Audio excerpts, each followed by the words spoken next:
Welcome in. It is Sports by the Book Football Frenzy on a Friday. Alliteration's our friend here on the program. I'm Jeff Parles.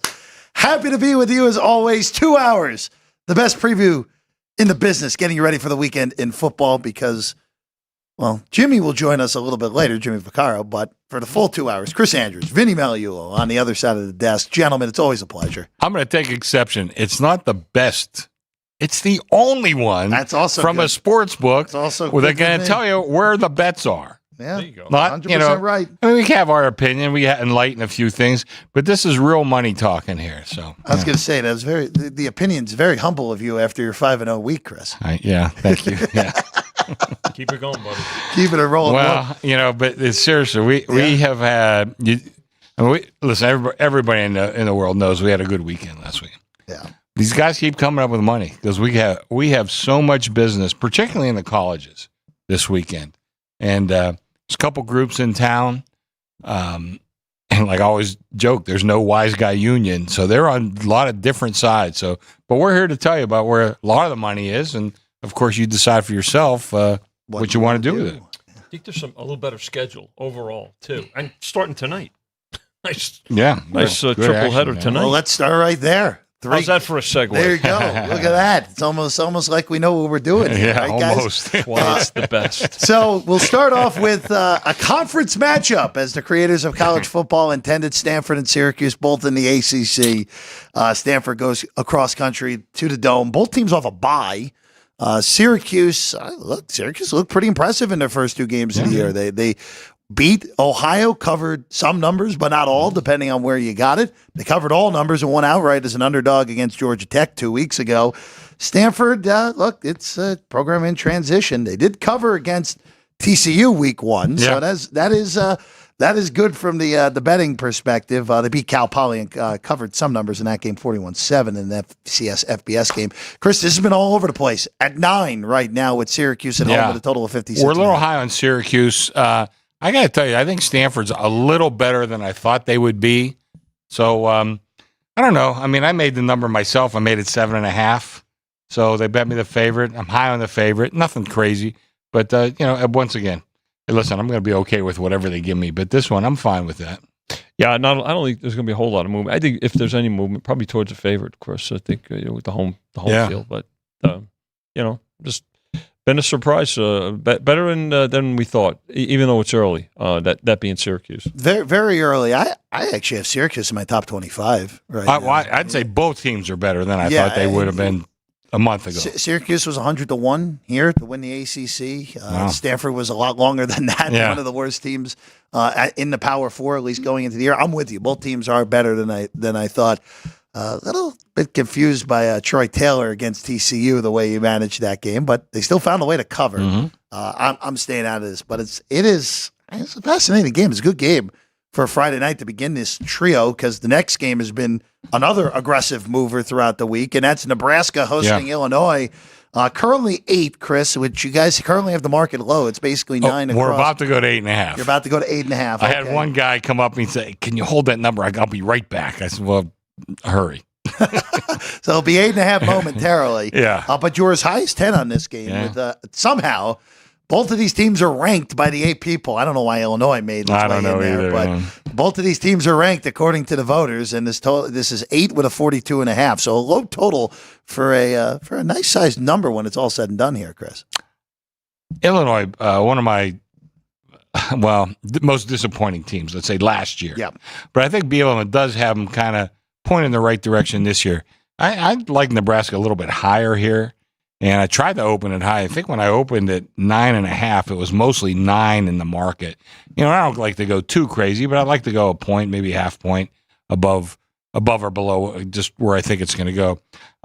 The money was early on Illinois, but now it's definitely coming back on Nebraska. I'm not sure who we're going to need in this game, but it's most certainly coming back to Nebraska. We're going to be at 8.5, but there's a lot of 9 in the market too.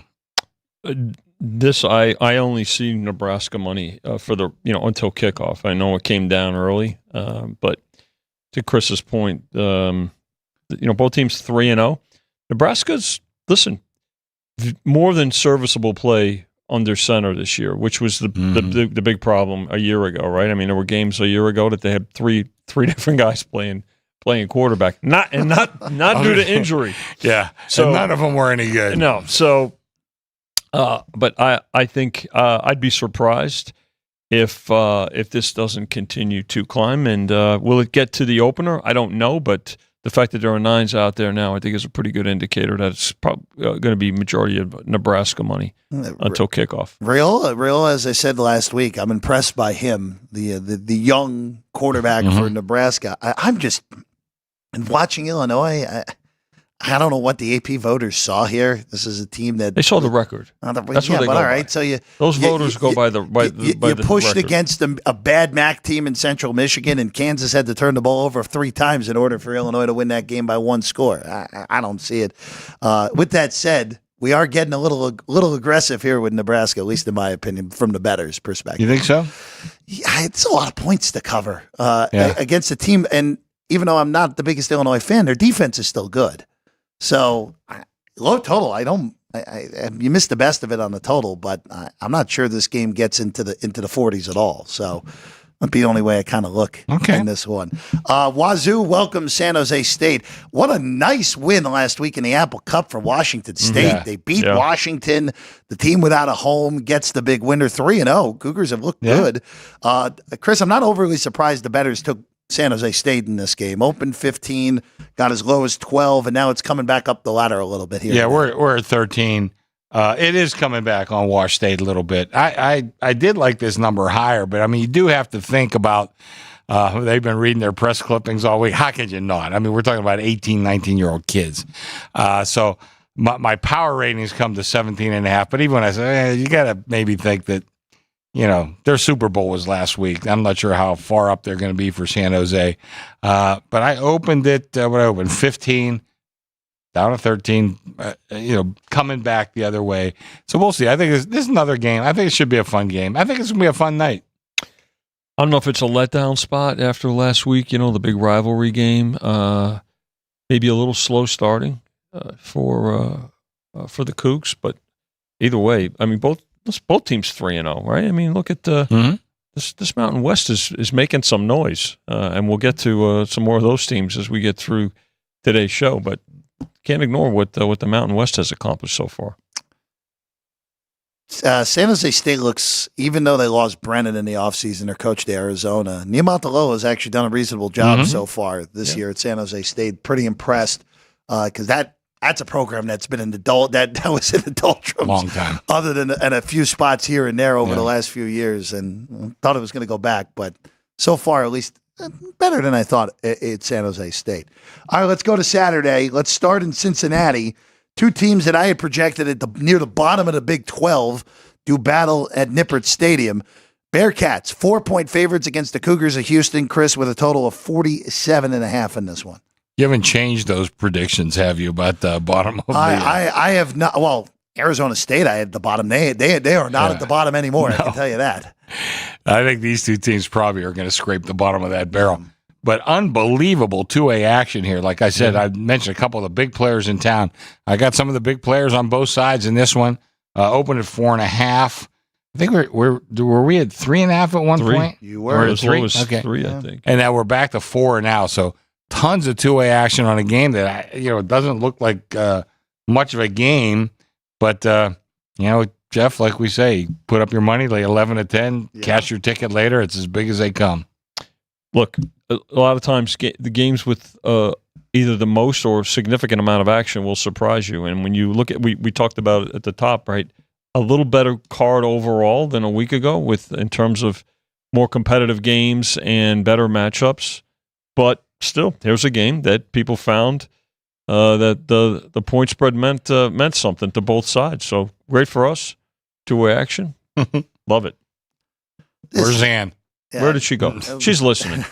She's smiling. This is not a good football game. I'm fascinated that it's always when these games, especially when it's a week like this where there are a bunch of high-end games that we know are going to have heavy action. It's always interesting when you come in with some of these games that are massive action, and this is one that Yeah, and look, guess what? It goes early tomorrow. It's right out of the chute at 9 a.m. But Jeff, that's why. Oh, sorry. I was just going to say, Jeff, I've been doing this a long time, and you never know. You never know, exactly. What game strikes the public's fancy. We got Penn State's a 50-point favorite. Ohio State's a 40-point favorite. I have nothing on those games, which I can see why. But they are two great teams. But nobody's interested in betting them, which that's the way it goes sometimes. But that's why we have to watch them and watch how they were bet and get into the box scores and see, what really, helped prompt this interest. It's good. Good business. Here's a game that actually has a little more juice than I think any of us would have anticipated entering the season, and this is the one in Chestnut Hill tomorrow night.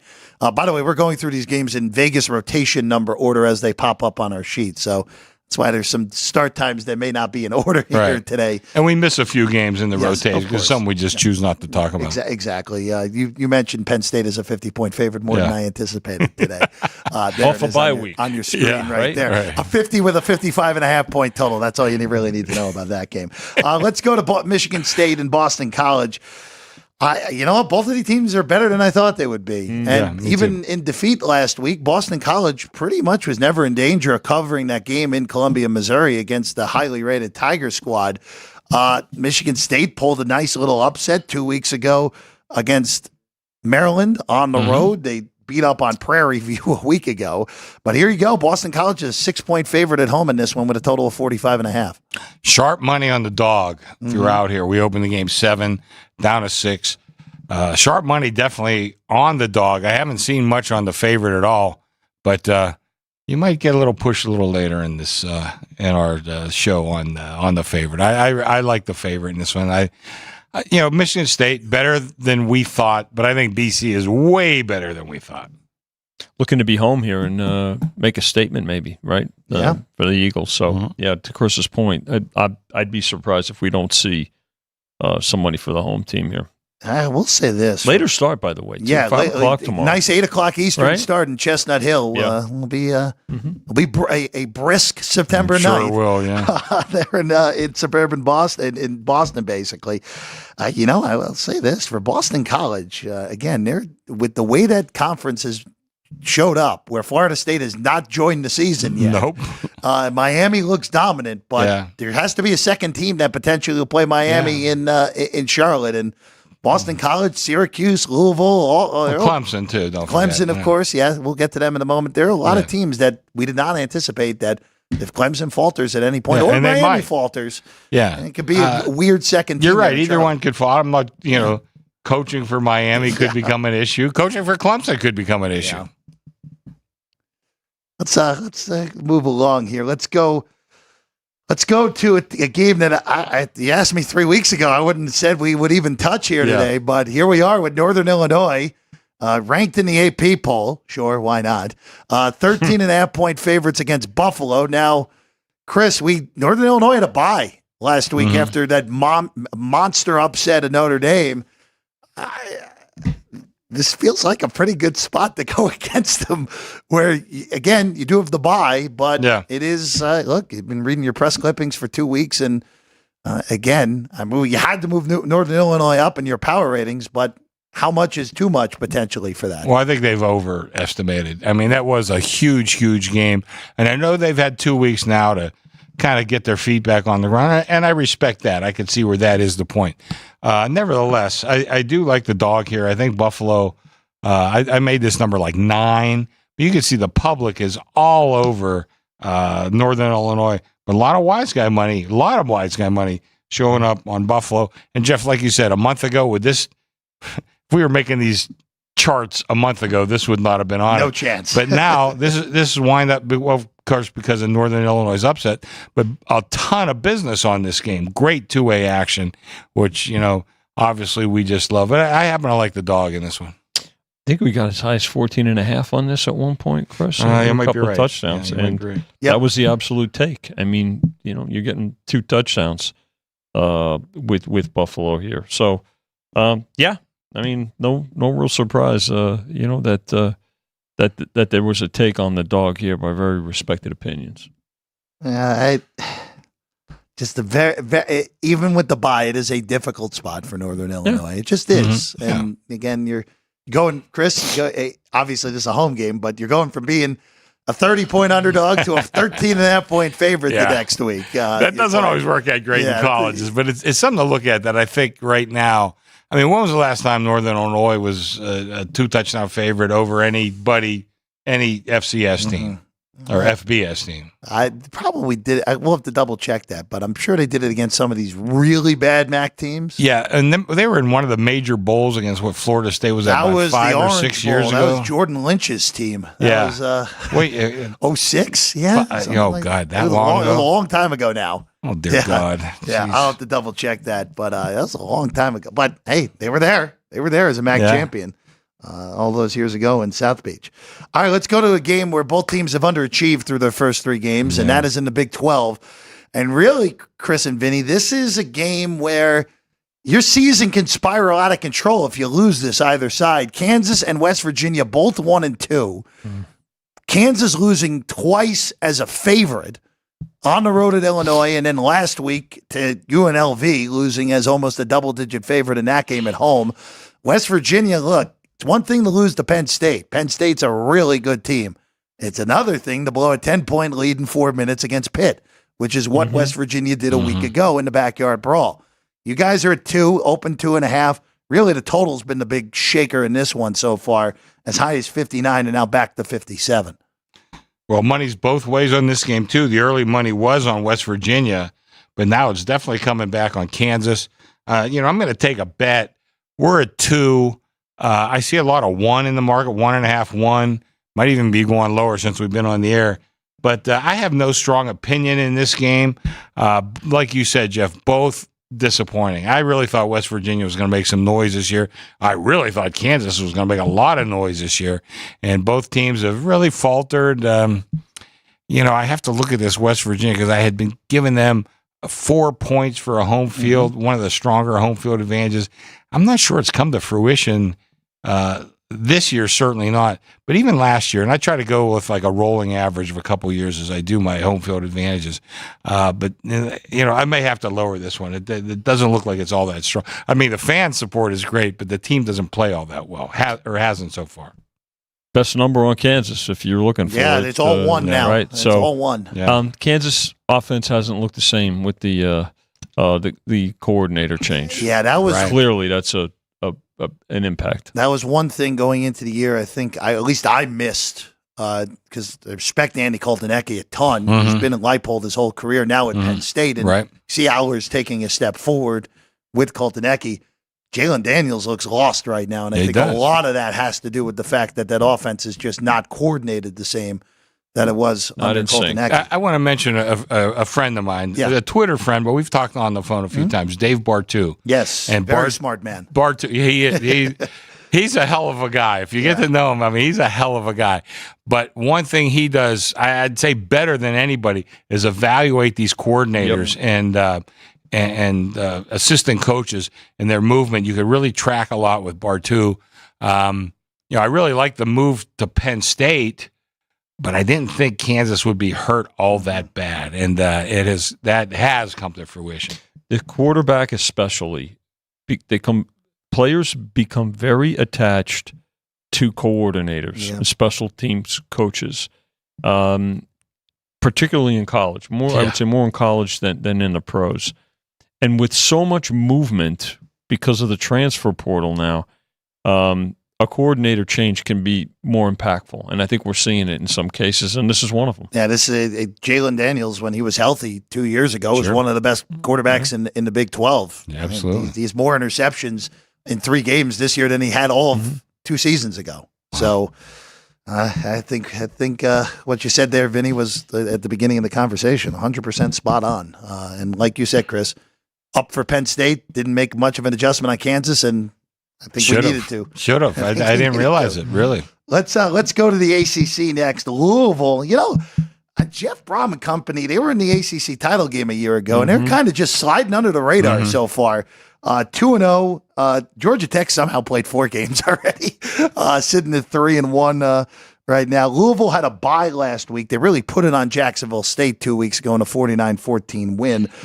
This is the best opponent the Cardinals have played because their other one was Austin Peay, an FCS opponent. So a step up in class here for the Cardinals. Chris, Vinny, 10, the number on the cards, was as high as 11, and the total bouncing around now at 56. We just got bet on Georgia Tech before I came on the air. So there is mostly two-way business, but you can see the trend is, at least from the wise guys, coming in on Georgia Tech. So we're 9-10. Once again, I have no real opinion in this game, but you're right about Louisville just kind of flying under the radar a little bit. Guys haven't paid much attention to them. They score points. That's Sure for do. sure. I mean, this total's coming down a couple of points, but we know that Louisville can score. Definitely Georgia Tech better than we had rated preseason wise, and good for them.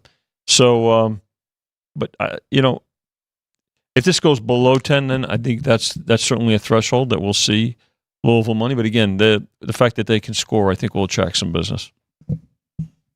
Very interested to see how Georgia Tech looks, because at this point, see, Florida State and Cal, we're not even mentioning on the show today, because Florida State's a 2.5-point favorite. That's how big of a disaster it is for Florida State so far this year. We had to really, at least part of the reason I really like going against Georgia Tech in that Syracuse game was devaluing the win in Dublin. Now, I'm just curious to see what Georgia Tech really is. We saw their line plays much better than we expected. Haynes King is a real player. This is a really nice test for Georgia Tech. And for Louisville, this is, by a wide margin, the best team they played. So we're going to learn a lot about both of these teams tomorrow afternoon in Louisville. Nice start time for this one as well, right in that 12:30 Pacific pocket. So be a lot more action to come on this game over the next 22 hours or so. Let's go to stay in the ACC, I should say. Oh, boy, NC State has been a nice disappointment so far to begin this year. Clemson, of course, blown out in week 1 by Georgia. I think we can say that had more to do with the opponent than it had to do with Clemson. I mean, they were in themselves. that game till halftime. Yeah, they really played a great first half. Yeah. NC State is 2-1, but are they really? It doesn't feel like it, right? It doesn't feel like it at all. Losing going to the fourth quarter against an FCS team week 1, they won by 17.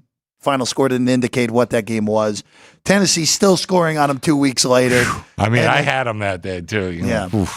And I mean, Louisiana Tech's not good, and they only beat them by 10. Yeah. Wow. This has been a very inauspicious start for NC State, and it says it in the number. 18.5 at home for Clemson with a total of 44. Well, we've been as high as 21 in this game. Back down. We're at 18.5 now. I guess McCall looks like he's out. It sounds like from what I'm reading. I think they have him listed as doubtful, but it sounds the money's showing like he's out. But well, I don't know. I mean, you're waiting for a wake up call for this team, and I don't know if they're going to get it this week. Clemson. We keep talking. They seem like they're disappointing, but like I said, you go back to that Georgia game. They were in that game to the half. They got boat raced the second half, but I know Georgia didn't do that last week to Kentucky, but I do think they're going to do that to a lot of teams this year. So I don't want to downgrade Clemson too much the more I look at that game. 4-point move to the under off of 48. So probably indicative of McCall's likely absence. Sitting. Unlikely. So, I mean, but that's a bigger move. And now, again, went up and now has come down. I think it'll go back up again, especially as it looks like McCall is going to be out. Yeah, NC State. And by the way, NC State gets Northern Illinois next week. So another opponent where it looked maybe a little better than these numbers. And, hey, has not happened so far for the Wolfpack. Let's go to Tampa next. How about Miami? Taking on South Florida in this one. The Bulls, I know they ended up losing that game by 3 scores to Alabama, but that was an 8-point game with 6 minutes to go before the wheels came off for South Florida at Bryant Denny that day. They covered the number anyway. Look, we've talked about Miami. The talent has never been the question mark with this team. It is the coaching of this team. And look, and the game coaching, correct? Game deciding, game management, those kind of things. So they haven't been tested yet. They have not. Florida, we know, is not any good. They beat them by 24. Florida A&M, FCS team beat them by 45, and then they beat Ball State 62-0 last week. Yeah. So they haven't been tested. I don't expect them to be tested here, but Even with that ridiculous field goal they kicked, I like Alex Golash. He's really turned his program around pretty quickly in Tampa, where it was a mess that he inherited 2 years ago. I'm not saying Miami's going to struggle, but 17 points feels like a lot of points in this game. And if Miami blows out South Florida, maybe that is another step to saying, all right, maybe Cristobal's gotten over his issues here a little bit more than we thought. I made my number higher, but the more I look at it, I have no real opinion in this game. Remember South Florida, like a decade ago or so, was really a program on the rise. Yeah, it was a pretty good program, and of course, you're in Florida. A lot of great athletes coming out of that area. Florida, Georgia. I thought that they were going to be a real player for a while. They fell on hard times, but they may be coming back a little bit. They were impressive, I thought, against Alabama. Who's really climbed the ladder for me in my power ratings. But they struggled with a South Florida team that didn't look like an aberration at that time. So my numbers come higher, but I'm not sure that I agree with my number. I like your number better. There we go. Bingo. I like this number better. I think they kind of hang in there. I said, that's a lot of points, 18. Gun to my head, I'd probably take the dog, even though my power ratings came higher. Recruiting, right? Like a lot of these guys know each other, played with each other or against each other now, or teammates, all of those scenarios. We talk about that. I just don't know. I mean, I could see where Miami, given their talent level, could probably pull away later. But, 18, hey, 2.5 touchdown is a take, right? So, but the fact that it's sat at 17 also now for a bit, for the majority of the week, probably, I don't know if it's going to be a whole lot bet on the game, but if it'll probably wind up coming to where there's some mostly two-way action on it. But I think Miami, if they cover here, it's probably going to be late. Total, by the way, did not move at all this week. Has been 65. Stuck on 65 the whole week, which is I always love it when I see that. More so because to me, even though I know that sharps love dogs, especially in college football. Whenever I see a college football total move, it's like, wow, you guys did a hell of a job getting that number up there, because always feels like there's a ton of movement on these college totals, especially in a game like this. All right, let's go to a game that's probably going to be a little bit different than this one. Only 30 points lower on the total. Yeah, that's all. In Minneapolis here, guys. Who could we be talking about? Iowa, my friend Vincenzo. 2.5 with the Hawkeyes on the road at the Golden Gophers. Minnesota got their act together. They really put it on Nevada last week. Yeah. Iowa, I just wonder for Iowa how long, and they put 38 points on Troy last week, which is a huge step in the right direction for that offense. But I just wonder how long is that, the way they lost that game to Iowa State 2 weeks ago, how long is that going to stick with them? And now going into conference play against a team that I think Iowa's the better football team. Yeah. The number says it with them being a road favorite. But we know with these low-scoring games in Big Ten play, one big mistake turns the tide in these games either way, Chris. You ask how long it's going to stay with those kids? A year. Yeah. Because matter of fact, I had a guy from Iowa come up and say hello to me today, and a friend of the show, Trent Condon's on occasionally, another Iowa boy. And he's definitely a Hawkeye fan. He tries to be a little neutral, but he's definitely a Hawkeye fan. So that's going to stay with him a long time. I made this number 2. Right. It's been 2.5. Right. I don't think we've moved it all. Have we moved it all week? I'm not sure. I don't think it's gotten off the number. I mean, it went to 3 for a split second. Yeah. Don't blink, Vinny. Okay. That's right. But it's been, quick move to 3, and that's been that. The total's been more aggressive this week from 36.5 to 35. Yeah. I think I took a bet just before we came on the air a little while ago. But I don't know. No real opinion here. But again, I still like watching these old-fashioned football games. I'm a lot older than you, my friend, but I still like watching these games. I really do. A grinder. Yeah. There's a grinder right here.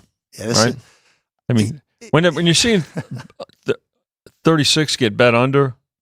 Yeah. Yeah. So you're going to need a miracle to go over is what they're telling you. Minnesota, PJ Fleck was so good at Western Michigan. It just has not worked at the level you would have hoped. Yeah. In Minneapolis. I have spot in my heart for him because one of the things, one of the things I like to do, like to watch the recruiting. Yeah. And, he wasn't recruiting like Alabama and Georgia, but you could see he was far above everybody else in the MAC, far above. And so I kind of caught on to him kind of early. And boy, he did have a tremendous amount of success there. I wouldn't give up on him yet in Minnesota, but I think recruiting was a big key to success at Western Michigan, and I'm not sure he's elevated the recruiting at Minnesota yet. Along those lines, let's remember this. We oftentimes see where, when coaches from a non-power, in this case, now a non-power 4 conference, make that move to a power 4 conference. Let's remember this. We know that the players are all better, right? That's why they're in those programs.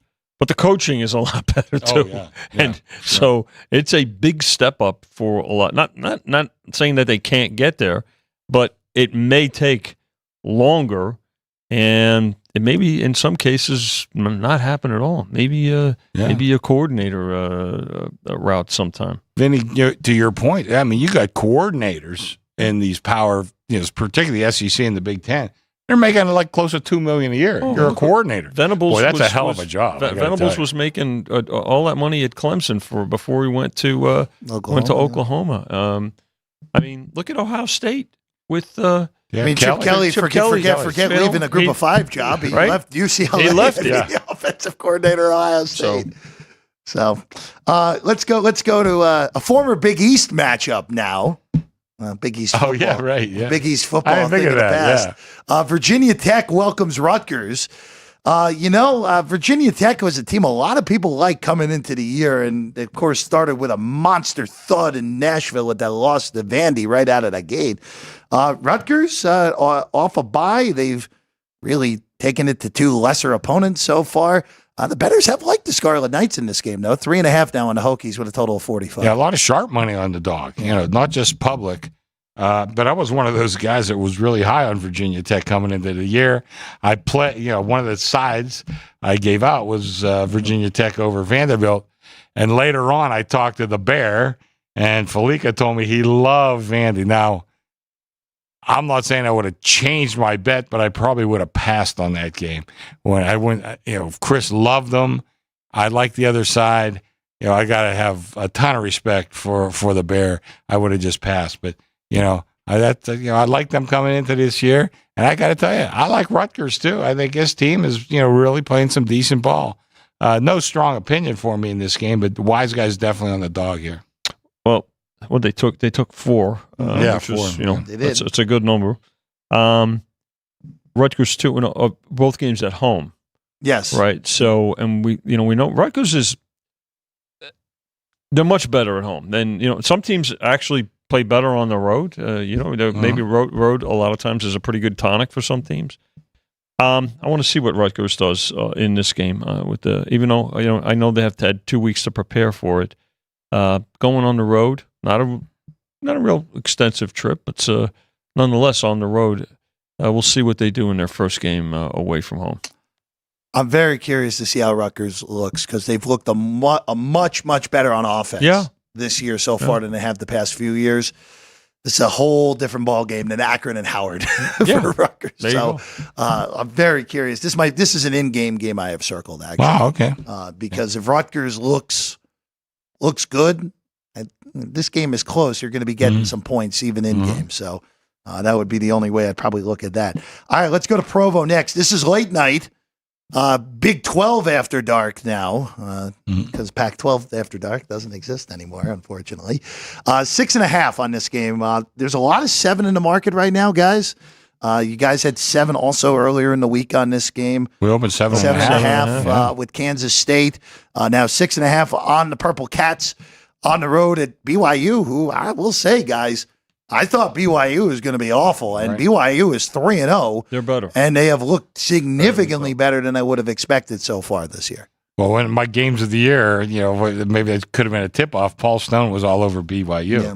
So we have a lot of respect for our good friend Paul. But he was all over this one and talked about their quarterback, who I guess has been I don't want to say a star, but has certainly been pretty darn good for BYU. I did make this number 8, so I had no real beef with the opening number of 7.5. But definitely the wise guy money is on the dog here, and this should be a good game because I still like Kansas State. I think that they are a strong team, and if they make it to the Big 12 championship, I think they'd be a good representation there. Move to the over. I don't really think there's a surprise there with this matchup. So 47.5 on the opener, up to 49.5, and pushing 50. So that's definitely a move. But as Chris mentioned, open 7.5, got to 6, now coming back up. So should see support for both teams in this game. Kansas State really put it on Arizona last Friday. They did. First half, sloppy from Kansas State, and then second half just sucked the life out of them. And Avery Johnson is the question mark coming in because we saw him at the end of last year, and he looked quite good. First time as a full-time starter. Moment doesn't seem too big for him, and we know Chris Kleiman can coach. Yeah. We know that. Yeah. This is, to me, is a gigantic coaching advantage, by the way, for Kansas State over Sataki. I'd love to see 6. If this thing somehow gets to 6, hang around. I'll lay it if it gets to 6. Anything north of that, I understand the BYU action for sure. All right, let's go to Boulder. Baylor and Colorado. Baylor really put it on Air Force. Again, this is not the same Air Force team that we're accustomed to this year. Colorado, you know what? Dare I say that was actually impressive last week, going to Fort Collins and really doing what you should do against an inferior team, 28-9, and quite frankly, it wasn't even that competitive after the first quarter. This is 2 from 1.5. Baylor the dog on the road in Boulder with a total of 52 right now, Chris. Yeah, I had no real opinion here, so I was using 1.5. I thought the game should be a little closer to pick. We're talking, a point and a half, 2 points. But we had one limit bet from one of our sharpest players on the favorite, on Colorado. So that's something to respect out there if you're trying to follow certain wise guy action. This is one of my sharpest players, did play Colorado. There's no resistance yet, but only one player. So that's not a flood of money or a flood of tickets, but one guy I highly respect. So initially the total came down on this game a couple of points, right off of 53's opener. It's going back up, and I think it'll continue to go up. I think the side will continue to go up too. I think there's going to be support for the Buffs and over as we get further into tonight and certainly into tomorrow. This is a 5 o'clock Pacific start. You'll see support. You'll see support for the Buffs here. I'm always scared when my numbers say bet Colorado. Yeah, there's always inflation in the market on them because of what they are, and I know Baylor won against Air Force last week. I don't think they're any good. I think that just had to do with the fact that this Air Force team is the worst Air Force team in a very long time. Yeah, we identified them a couple weeks ago as there's something wrong with that team. Yeah. They're not going to announce to you too many injuries or anything like that. But you're right though, Jeff. This is one of the worst Air Force teams we've seen probably since I started handicapping. Yeah. Really, it's a bad Air Force team, which we don't see very often. Yeah, usually, again, obviously, West Point had their issues through the years. Navy has struggled, even though it looks like Navy's on the up a little bit. Navy's had some good years too. Navy's had some great years. Of course, with Niumatalolo, who's now at San Jose State. All right, let's go to Corvallis next. A sentence that doesn't get uttered too much. Oregon State hosting Purdue. Purdue is still giving up points to Notre Dame as we speak. Talk about a game being over quickly. Yes, with that one. You know what? I thought Oregon State until they ran out of steam. They did as well as they could against Oregon last week, and the Ducks finally showed up at the level we've anticipated all year long on Oregon. But Chris, this has been a one-way stream on the road Boilermakers in this game here.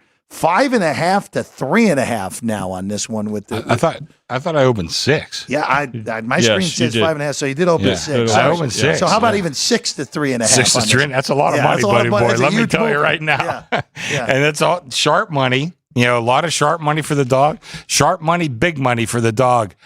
I was okay with the opening number of 6. This is going to be another one. I mean, certainly looks like I'll be needing Oregon State in this game. It's a late start, right? 5:30. Yes, it is 5:30 Pacific. So we got a lot of time during the day, but I really don't see any support right now for Oregon State. I don't know if we'll get some from the public tomorrow. It's like you said, Jeff. I thought they played fairly well against an Oregon team, and really it kind of like the Clemson Georgia game. Georgia going to boat race a lot of teams. So's Oregon. We just waited for them to get right, and I think they're about right now. Probably still have a little ways to go. But I was okay with the opening number. And what was it? What Purdue lost by 59 last week? What was it 66-7? Wasn't it? Yeah. Yes. Wasn't even that competitive. That was the scary part. And they're getting the dough this week. I mean, listen, the old story. You're never as bad as you looked last week, but they're pretty bad. I don't know. I think, like I said, I'll be needing Oregon State in this game, and that's okay. Second week in a row, support and pretty one-way support for. For Purdue. Purdue. Oh yeah, right. Purdue got bet like crazy last week. You're right. You're exactly right. They pounded them against Notre Dame. That was so. I ended up playing. An avalanche of 10 minutes before the game. Avalanche of Boilermaker money, back-to-back weeks. So we'll see what happens. Mm-hmm. Maybe our handicap is wrong. Maybe theirs is wrong. So far, I'd go with us. You were a little better on that game last week. I'll say that. I gave that out as one of my games. Yeah, I love that. I mean, you didn't even get the only best, favorite. You didn't even get the best of the number. No, as ridiculous as that is. Didn't seem to matter though. Did Jeffrey. not matter. It did not matter what number you had in that one. Notre Dame was good the whole way through.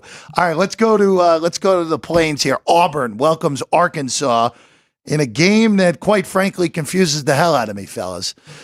Two teams that I can't figure out. Arkansas looked awful for a half last week, but ended up figuring it out and beat UAB. Auburn took some frustration out last week after losing to Cal, which is not overly surprising, in a 45-19 win over New Mexico.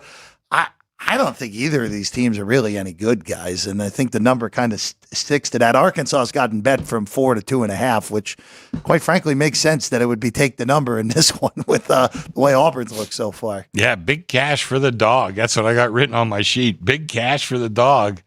Again, Jeff, two teams kind of hard to handicap. We opened the game 4. I was okay with that number, but maybe you're right that there is a lot of money for the dog. It's just in a kind of game where maybe you just kind of take the points and hold your nose, and hopefully you can wind up on the winning side because neither team has been too oppressive so far. But Jeff, like I said, a lot of games on this board today. Oh, yeah. We got a ton of money. Well, one-way action on Arkansas and one-way action to the under. Yeah, a couple of point move to the under too, right off the 58. So yeah, we'll see how. See if there's any buyback, or it's going to be one-sided. This has kind of a feel. It wouldn't shock me if the dog continues to get support. Yeah, I wouldn't be shocked either. I don't like either of these teams. I really don't. Auburn's quarterback situation's a mess, even though I think Hugh Freeze, personality aside, is a good football coach. And Arkansas, I just don't think they're well coached. So, Taylon Green has shown a lot of good, but he's also shown a bunch of bad so far this year as well. The QB of Arkansas. All right, let's go to the Metroplex next. This is a big rivalry game with TCU and SMU. SMU at home in Dallas for this one. TCU, I mean, you have a 3-touchdown lead in that game last week against Central Florida, and you lose in regulation. Mm-hmm. That's just a game you can't lose the way that it went gameful-wise if you're TCU. SMU, of course, got stunned at home a few weeks ago by BYU. SMU, I thought, had a pretty stable quarterback situation going into the year, and it has been anything but so far this year. As Vinny would say, this has been a toggler. Open 2, got all the way to 3, and now is toggled all the way back to 2 with TCU a road favorite in this one. Well, Vinny and I both liked SMU a lot coming into this year. Yep. So far, not so good. No. But I got to tell you, I knew a guy, he loved to bet against the team that lost a heartbreaker last week in college. Not forget about it in the pros. Right. This would be, and I think SMU, this is a time for them right now to really show that, okay, maybe they're not a good team, but they're a better than average team. Let's say that. And I think this is a time to say it against, a team right across, across the highway, essentially. So it's kind of a recruiting game, too. Yeah. So I'd like SMU in this one. I think that's the right side. I think they should have been a decent-sized favorite in this game, and obviously they're not. But I think that heartbreak last week from TCU is really going to hurt them. I think the defense is going to have to. One of these defenses is going to have to step up. I mean, the total keeps going up, but that's because of poor defenses, and I to this point. So, I could see here where, SMU is going to get some more support, and especially being home. But to Chris's point too, always keep an eye on the coach and the recruiting factor here, right? So even with the transfer portal, you still want to win the recruiting battle, especially in your own backyard. I don't like either of these teams with what we've seen so far from here. I was with you guys on SMU, dark horse to win the ACC. It just has not worked so far this year. And it's just because they've been totally unstable at the quarterback position. Jeff, and anybody out there, we see these kind of things every year. You just never know. There's a team that underperformed last year, and they're going to overperform this year. And then conversely, team you have high expectations for this year that just seems to fizzle out for one reason or another, and sometimes it snowballs. Sometimes you can turn it around. So right now, I think SMU has a chance to turn this one around. We're still pretty early in the season. But you never know, Vinny. If they lose this one, it could be, no doubt. Look out below. One good thing for SMU, they get Florida State next weekend. Whoever thought that was going to be a soft spot on your schedule. Tonic? Yeah, there you go. All right, let's go to the biggest game of the day tomorrow, at least in my opinion. I know some would argue what's going on in the big house is bigger, but Oklahoma welcomes Tennessee. Josh Heupel returns to Norman. Of course, he was won the national championship. He was quarterback for Bob Stoops' title team. Also was the offensive coordinator there before being let go. Tennessee, fellas, I am going to defer to you guys on this team because you have to have them power rated in your top 10 just because you're just destroying everyone. Right. But this is far and away the best opponent they've seen in the first month. This is also the largest underdog Oklahoma has been at home in 25 years. They have not been more than a 3-point underdog in any game at home since 1998. Who was that? Cooper, the coach at that time? That was before whoever was Stoops. Yeah. And it did not go well in that era. So John Cooper, was that his name? I know that's the guy from Ohio State. I'll have to double check. Or the same name. So I think it was a different guy. So 7, Chris. You opened 7.5. They took the hook. Yeah. Interesting enough, the total hasn't moved at all this week at 57.5, steady the whole week through. We got some dog money, but not an overwhelming amount. We only moved the game half a point. The Heupel situation really is interesting in this game because he had so much of his success as a player and as an assistant coach. I mean, let's not forget they won a national title with him as an assistant coach, and they were one of the great offenses. But at the time, Stoops felt that he had to make a change. So there's a lot of drama here. And if Heupel, I know he said, well, this is just another game on our schedule. That's total bullshit. Yeah, I hate to tell you. It's just not right. Put my name on that list there for... no, that's a different No, that's a different list. Yeah, I haven't used that one yet, but I'm holding it back. Eventually we all will. We'll get there. Yeah. But, my question is Tennessee away from home. They have not been a great road. They have this year. But over the last couple of years, they've just been so much stronger at home. But Jeff, like you said, they haven't played anybody. Nope. So this is a big test playing, a road. They're on the road to play a team that's a perennial contender. I don't know. I think this is. I have no real opinion in the game, but I think this is going to be a hell of a game to watch and really interesting. And this might be one of yours, Jeff, to circle and maybe look for an in-game play. A big number on the road. It is. To a team that's joining the conference, taking into account too that they're home. Take a look at the injury report here too, because it's kind of a cluster of injuries for Tennessee's defensive backs, and that bears watching just to see. I mean, listen, everybody has injuries, but how key are they individually, but also how key are they in a cluster situation? So, I would keep an eye. I would keep an eye on that. But 7.5 I think that was one of the first bets that were made. That was made, Chris, on Monday morning when the numbers went up, which is not real surprising. Probably, yeah. So there are a few factors in this game for me that have me a little bit tepid on playing this pre-flop. I don't think Tennessee's anywhere near as good as they've shown because the opponents have just been that bad. I think Oklahoma's offense is terrible because I don't like the quarterback. I don't think Jackson Arnold is an SEC caliber quarterback. But Oklahoma's defense is really good. Mm-hmm. And we know Venables can coach at a high end on the defensive side of the ball. And they finally have the players there that they've needed in order to become a high-end defense. I wouldn't be shocked if Tennessee wins this game by 17 because Arnold implodes and even with the cluster injuries, Tennessee's defense does enough. Wouldn't shock me if Oklahoma wins the game outright because Tennessee hasn't seen a defense like this. And again, it's a conference road game with a freshman quarterback as well, and Nikolai Mavala, who's making his first true road start. I know I butchered the name, but we'll get it by the end of the year. It took me a full year to get Tagovailoa right at Alabama, Chris. Yeah. So, but this is a fascinating game, like you guys said, and I of all the games tomorrow, this is the one I'm most intrigued of watching. Oh, yeah. I want to see where both of these teams really are at because I think they're both a little overvalued at the moment. But maybe one of them ends up being a legitimate playoff team. Mm-hmm. Wouldn't shock me either way.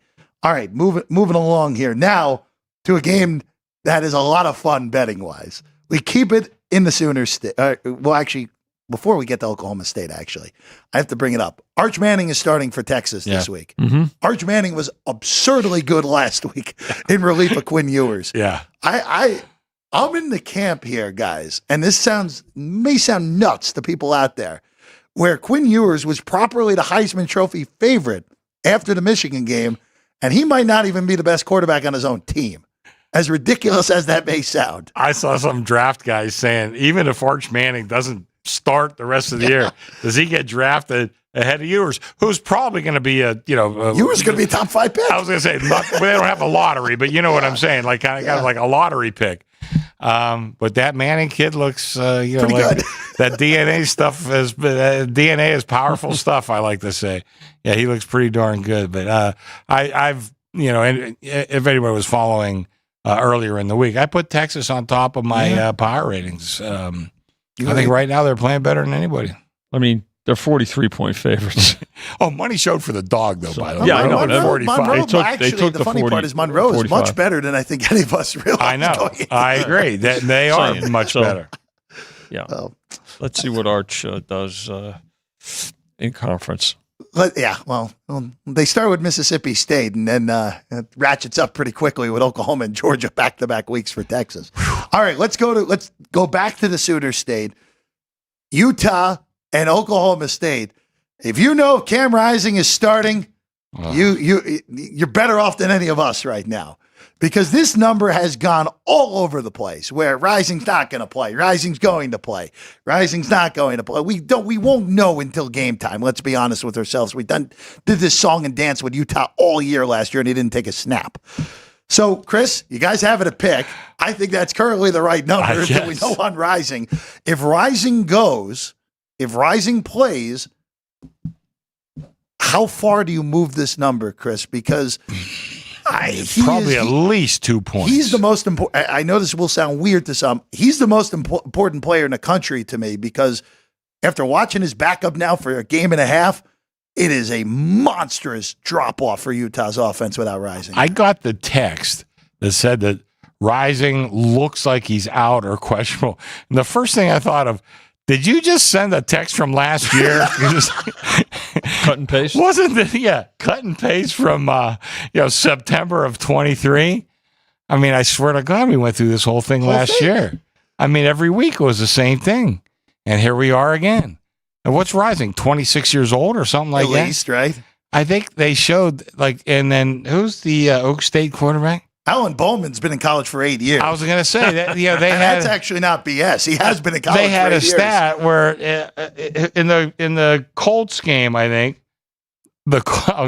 somebody's saying, the Colts and Bears, the starting quarterbacks are like 22 and 21. In this game, they're like 26 and 25. Yeah, Bowman is 24 years old. 24? He started college in 2018 at Texas Tech. Jeez, oh man. Yeah. Oh God. We got to go back to school. Yeah. I think I have some eligibility, left. Look, it's all about whether or not he played. I mean, look, the way the numbers moved, it's there's the belief that he is playing, considering the game opened with Oak State as 2.5-point favorites, and now it's down to pick. So, but again, like Chrissy said, it's you need not. How about this? How many times did we see him warming up before the games last year, and then he didn't play? Yeah. Remember, in uniform, suited up, pads. Oh, but no, it's not going to go. We've had both. Well, Oak State 2.5 and Utah 2 in this game. So that's a lot of fluctuation, buddy. I'm glad we don't have ties anymore. We can bring that story back, Chris. Yeah, that's a good one. I think you've a ton of great ones. I think that's still my favorite. Is it really? Oh, I think it's 100% true. 100%. We'll save it for a different time. But it's a hell of a story. All right, let's keep it in the Big 12. Arizona State, who I've actually raised more than anyone else in the entire country through the first month of the season. I thought they were going to be a 2, maybe 3-win team, and here they are, unbeaten going into their first conference game in Lubbock.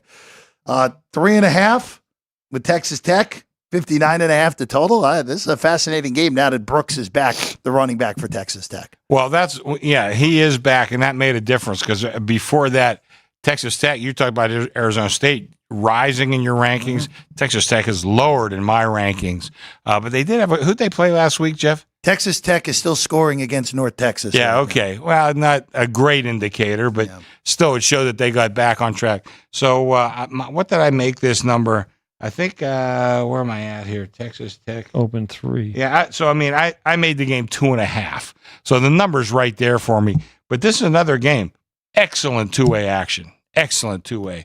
So as long as it doesn't come 3, I'm going to be okay. But love the action on this game. But I don't know what to think about either one of these because raised one, I lowered the other one. But the Texas Tech, I might have to raise a little bit back up. They bet this game under, which I'm that surprised me, Vinny. I think it'll go back up. Yeah. I really do. So I think that trend will continue. We'll see that trend start. Arizona State got a pretty important win last week against Texas State, where that Sun Belt does not look quite as good as we thought it was going to be with Appalachian State. Being way down in comparison to what we expected. Getting the doors blown off of them by South Alabama last night. But Arizona State, young coach, young quarterback, guy who's a bowling ball of a running back. Got yourself an interesting team there with Levitt at the QB position for Arizona State. All right, a few more before we welcome Jimmy on set. Vanderbilt goes to Missouri. Just quick hitter on this game. 20.5 right now, was as high as 21.5. Vandy, of course, went on the road, lost outright to Georgia State last week. Mizzou had their hands full, won, but did not cover against Boston College last week. Well, I think Missouri ran into a pretty darn good team, and I don't think much of Vanderbilt. I know they had that one win against Virginia Tech. They won another game against a very lesser opponent. They beat an FCS team. Yeah, but I still don't think much about them. I like your outfit here, Missouri. I'm not crazy about it, but I think laying 20.5 right now, I think that would be a play. I didn't make my list, but that would be close. Under 53.5 to 52. I think that's predicated on Missouri's defense, keeping Vandy's offense in check.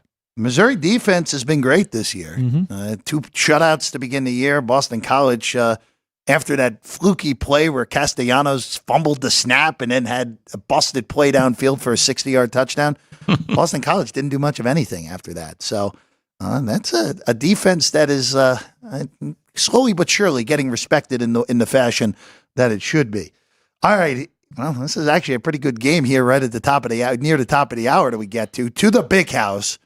USC and Michigan. And fellas, this is a game that this has been a gigantic move from what you had on the games of the year. Just the Rose Bowl? When this came out. You guys are market high at the moment on USC at 5. The rest of the market is mostly 4 now with a total of 44. Alex Orji will start for Michigan at quarterback, and USC, I mean, look, it's been only 2 games, but USC has looked a lot better than any of us expected so far this year. They've looked a lot better, and Michigan's looked a lot worse. So, going back in time, listen, all you could do is make the judgments with the facts that you have at your disposal at that point in time.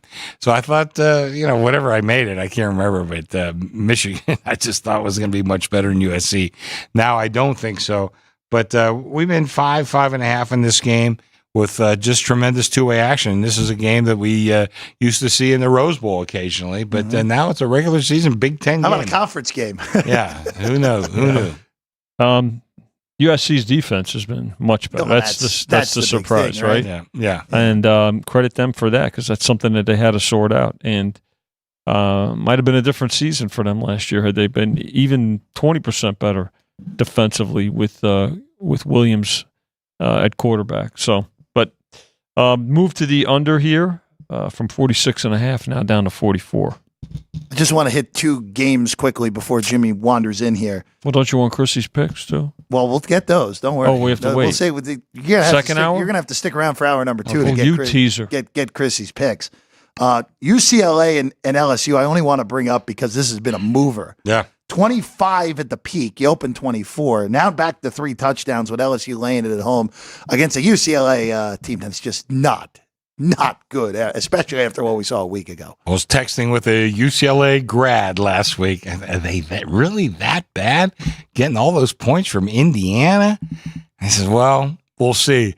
And about 10 minutes into the game, he says, I think we have our answer. Yeah, apparently so.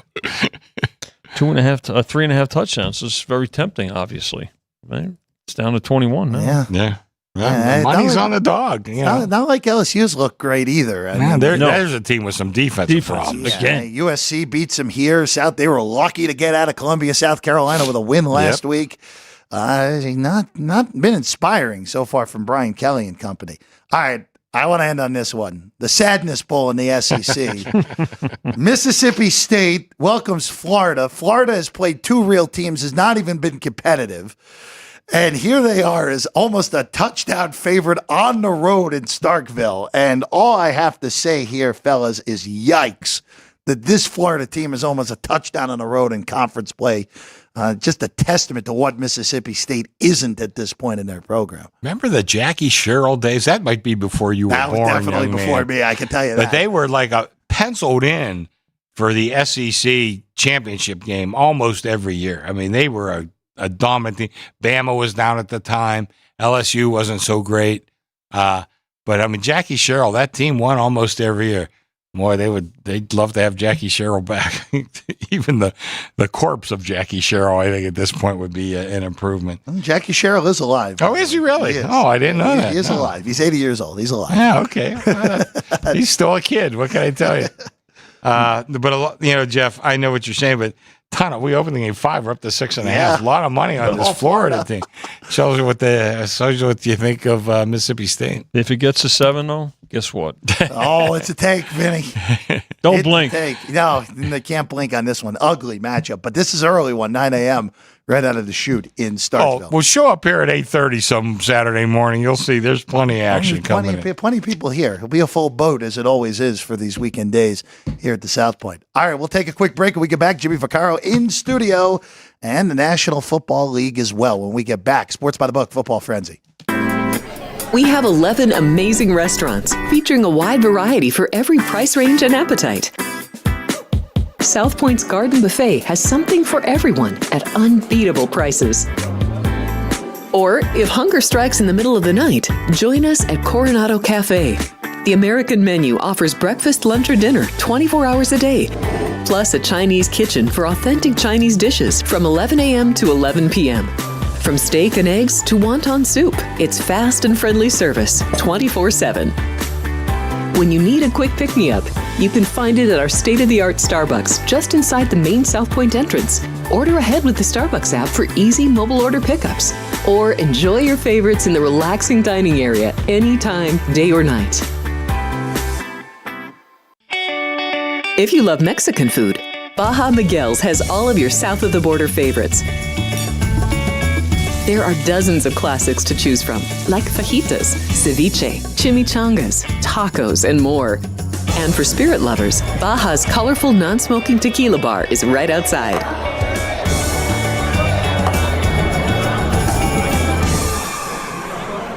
Or maybe you're in the mood for seafood.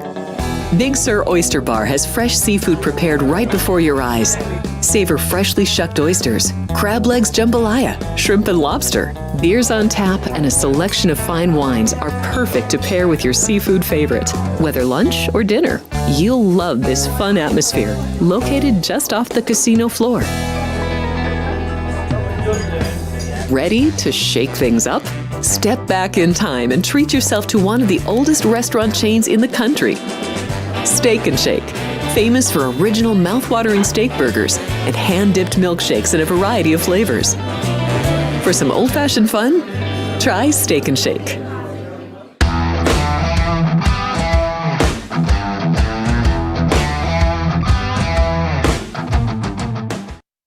Welcome back in Sports by the Book Football Frenzy. Jeff Parles here as always, and to my left you see Jimmy Vacarro on set. Chris Andrews and Vinny Magliulo is here as well. Jimmy, good afternoon. It's good to see you. You're a little late, you know. That's okay. It's 2:45. No one's in the place except you and me. Shut him up, Joe. Listen, that's good. You know what? It's been very, very good going on to the third week, and I'm sure Chris and Vinny will side with me on this one. But first, before we get to that, we had a nice luncheon today, Vincenz, and we had about 12 of the smartest guys in the world, the bookmakers, the players, everything else. But the only thing that made me shake my head again, when the little girl put the check down, we had a lot of moonwalking. I don't just pick up the check once in a while, That's stingy. Jimmy, before you go anywhere, Yes. you know what this shirt is? What's that? You know what this shirt, this insignia? Youngstown State University. You're in the right state. Robert Morris. Rock and Roll Hall of Fame. Rock and Roll Hall of Fame. My wife was in Cleveland. She went to go see her friend.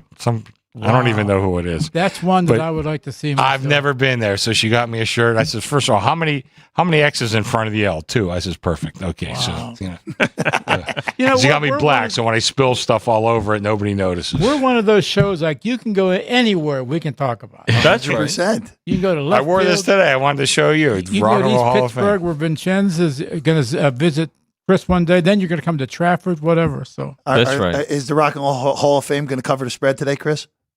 I like them over the Pro Football Hall of Fame. Yeah. Not too far Not off. getting 2 touchdowns. I can just Cleveland, not too far off. I want to bring up a game actually real quick with Jimmy here because it's the Pittsburgh Steelers. I want to bring that up real quick because I was mentioning this to a friend before the show of this Pittsburgh Steelers team.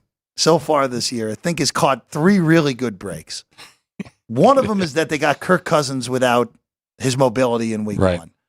Week 2 is they get a rookie quarterback that shouldn't be playing in week 2. The third break was that I think that Justin Fields is better than Russell Wilson, and that was a break that was in their own house. Now Justin Herbert has a high ankle sprain. Mm-hmm. Yeah. Not sure if he's going to play in this game. The money would say that he's not. Yeah. We're 2.5 at the moment with a nice rock fight total of 35.5. Yeah, well, you'll see a 3 eventually here. Mm-hmm. I'm not ready to go yet, but you'll see a 3 here. Yeah. You know what you don't think about too much, but it's always there is now it's like the Steelers. Win the games you should lose once in a while. You're not going to win them all, but it's a big deal what it did so far. I mean, it's and it looks like the conference is not as tough as we thought it was. So therefore, and there's nothing to shake your tail about with the Steelers, but just to say, it's better that they won a couple games this way as opposed to the other way. Mm-hmm. And we know for a fact, we've seen it all our lives, anything can happen real quick and you're back to square one again. So I give the guy Tomlin some credit that get this far so far. And there's a couple winnable games in the next future. Listen, win the games you're supposed to, and then split some of the rest, and then you're in the playoffs. They come here next month. Yeah. Yeah, October 13th. Wow. They're here in Vegas. Plenty of Which terrible will towels. be a lot of terrible towels you like bet. it was last year. You bet. The Steeler home game basically last year on that Sunday There's night. there's a lot of teams though that travel here. That look what we saw the Niner game, the Steeler game, the Viking game, right? The Packer game. Well, I can tell you this week will not be one of those. No. With Carolina here. No. Next week, the Brownies make their first trip to Vegas since the Raiders have moved here. Wow. I can tell you right now, there will be a lot of brown and orange. Yeah. It's Next week it's a at great Allegiant. destination. I'm truly anxious to see how many Steeler fans show up here in a few weeks. It'll be a lot. There'll be a lot. Yeah, but Jimmy, it's not only that the Steelers travel well, which they do, they also have fans all over the country because of guys like us who moved away back in the 70s. That's going to mean an extra. I can't tell you how many people will be here, but it'll be a lot because, first of all, coming to Las Vegas for a 5-day vacation is like you Not don't so get bad. too many of those in Trafford and East Liverpool. That's for sure. So they'll be there, and let's give them credit. They're not gonna lose the games between now and then. So Chris and Vincenzo, especially Chris, because we grew up there. Like, what the hell can we do a little bit different when the Steelers come? Can we offer a buffet? Could we, bring them on the show here? We can do a lot of different things. I think it'll be fun. I know you don't want to hear that, but I'd love to see somebody from Bell Vernon, He's back in the office right Nick now. is back in the office. But, let's call it like it is, too. The Steelers, they have fans, good, bad, or indifferent. They're always here. They show up year after year. Yeah. And naturally, the big one is like, can you wait to see the Immaculate Reception again when they're here? Oh. Can we run out and tackle them on the way to the end zone? Speak for yourself. Jimmy, the game was. I could ask a million questions, and me and Vincenzo, me and Chris know the answers. The game was bouncing back between one on both sides with the Raiders and the Steelers. Whatever, it was going back and forth. And naturally, with the last thing, and it's still to this day, they should have tackled the kid on, but he just got away by this much over the past. But what everybody forgets, the score was 6-0 Steelers. And Kenny Stabler on, I think it was a fourth down, ran 35 yards untouched. Stabler, who his 40s were, you time it with a sundial, and he beat that defense untouched, scrambling 35 yards to put them ahead 7-6. Otherwise, the Steelers would never have to throw the ball like that. Listen, it was hard. They controlled the game. Yeah, it was 6-0. That was the way football was played back then. There's two things that, like, obviously when you're from your hometown and you're rooting, there's always like a couple things that stand out forever and ever and ever. Well, it's the Steelers and Mazeroski. We had two. We had the Immaculate Reception, and I can still see Yogi Berra going back and looking at the ball, going over to left field. Was it the Dixie Clock watches or something like that? Right, it was an advertisement. Yeah, there's I two can't remember things that. That'll never, ever, ever. When you speak to a guy, hey, wait a minute, I'm one of those guys too. I'll be 79 years old to talk about the early days. You always bring up those two games. Yeah. Yeah, Well, I was only 4 for Maz's home run, but I remember my dad jumping around the house. What's going on? The Pirates won the World Series. Did they beat a team from China? No, that's not how it works. No.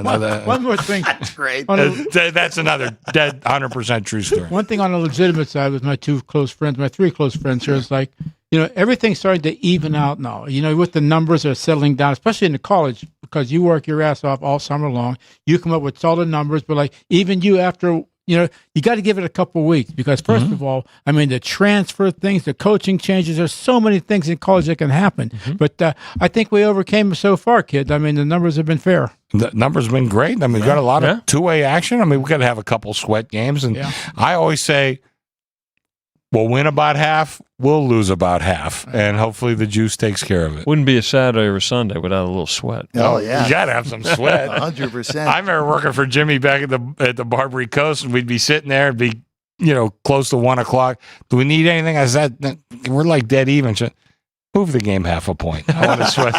Which way you want me to go? I don't care. Move it half a point. I just want to sweat something. Well, in my knucklehead way I used to do things, I don't think that was a knucklehead idea, but everybody else did. My thing was, we have 11 to 10 going from. Sure. It's a small decision every game, just for something, because we got the 11 to 2 going to us. So I think it's worked out where just like, who do you need? I don't know. We're even on every game. Big deal.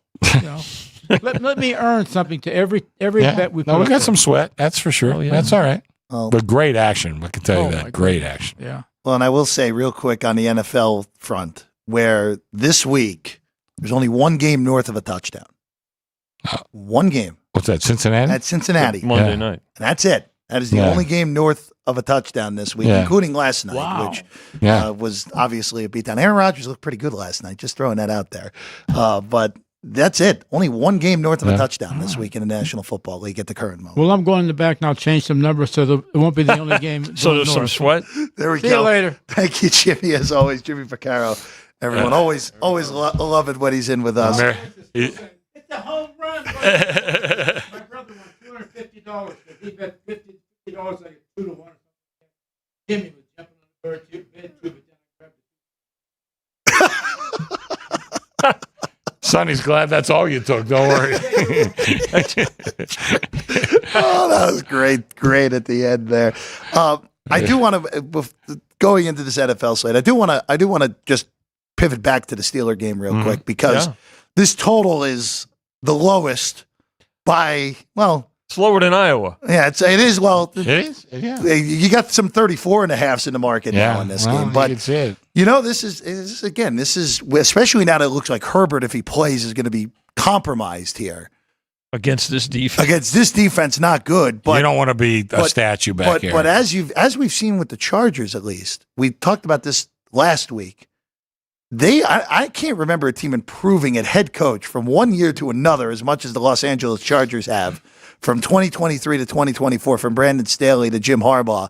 And the biggest thing that the Chargers have changed this year, they are now a physical running team. And so far, J.K. Dobbins looks healthy, and that offensive line with Slater back and Joe Alt at right tackle, both tackle positions they're great at. Boy, that is a bear of an offensive line now for the L.A. Chargers. Well, the thing about Harbaugh, because he was a quarterback, and I think he's been, a bit of a quarterback guru.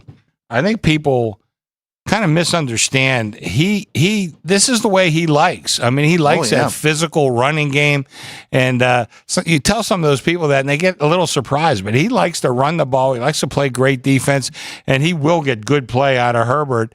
And a football team, it's like soup. There's a bunch of ingredients, and quarterback's one of them. Maybe your best ingredient, but there's a lot of ingredients that goes into that makes a team a successful team. And I think Harbaugh, he's on the right track with this team. I can tell you that. Well, or as Mike Tomlin said this week, how the hot dog is made. How about okay. I always thought it was sausage, but okay, Mike. He went with hot dog for whatever reason. It is in my house.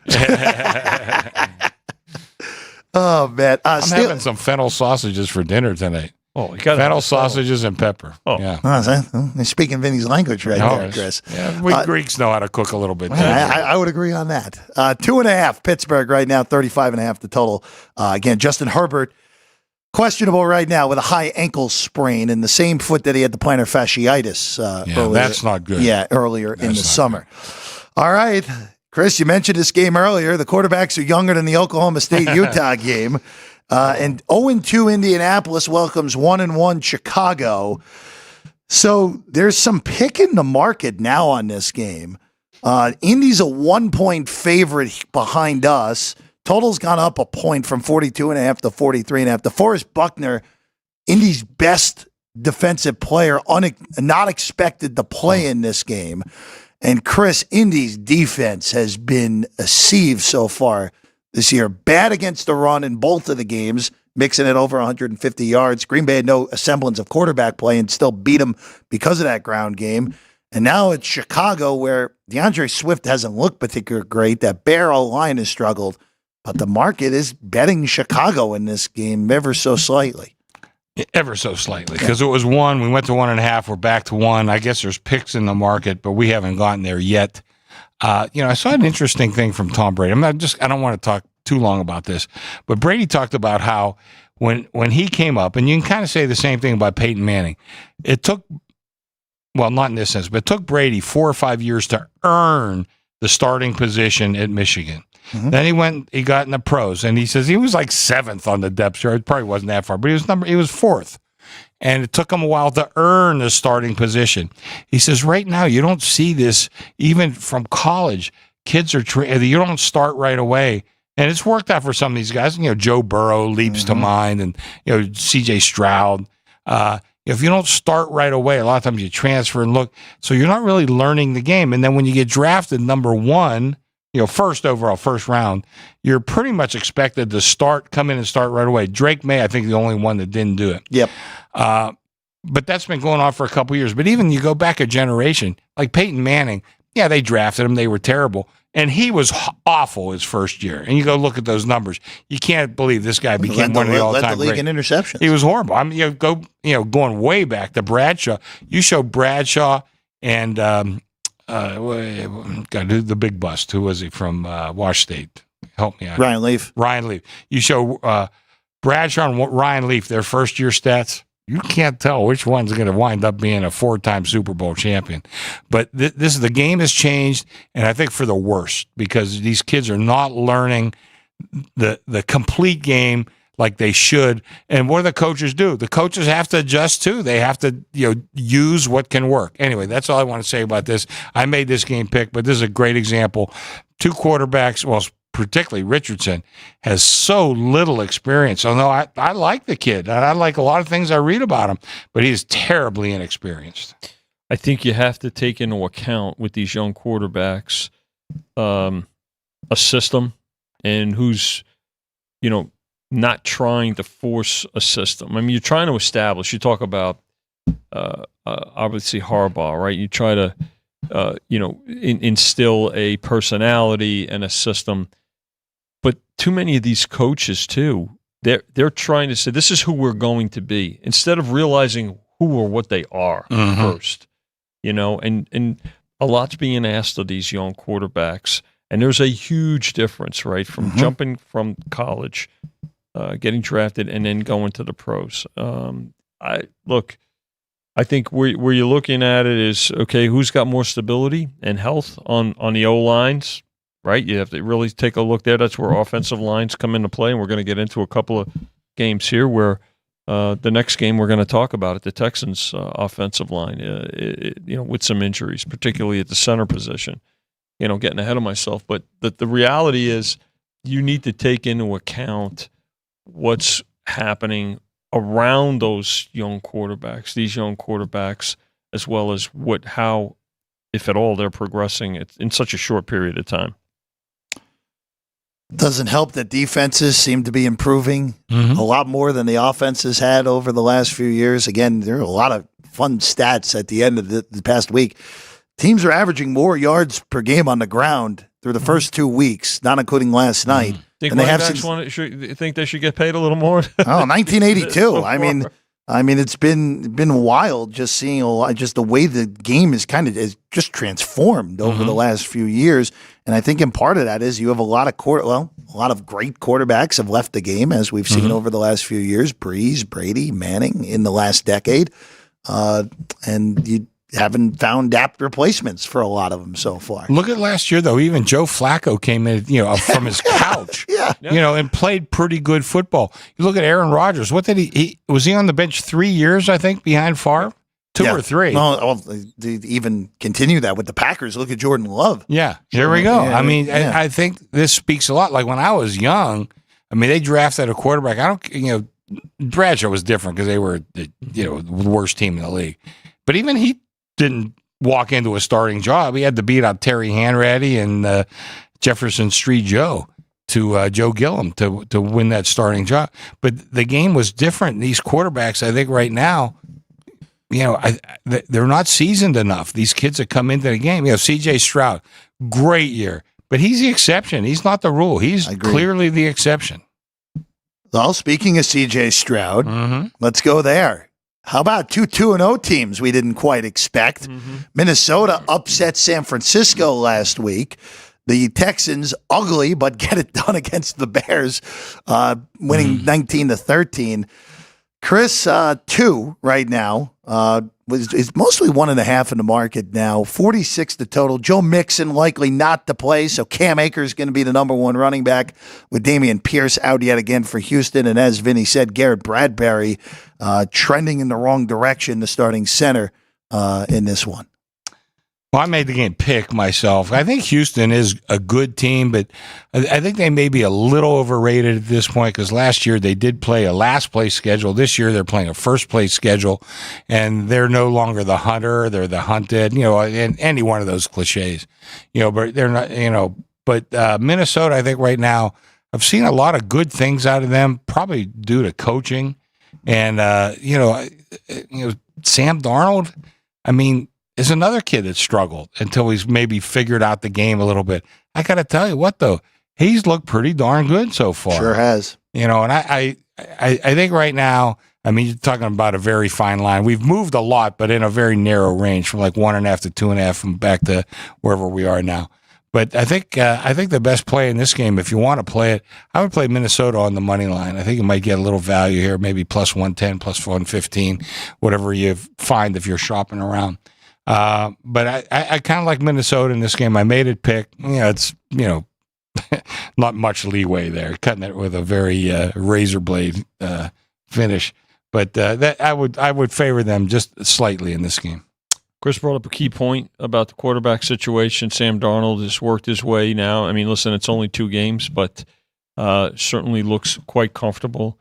This is going to be the best defense that the Texans have faced so far, too. Let's remember that the Vikings defense is good and busy.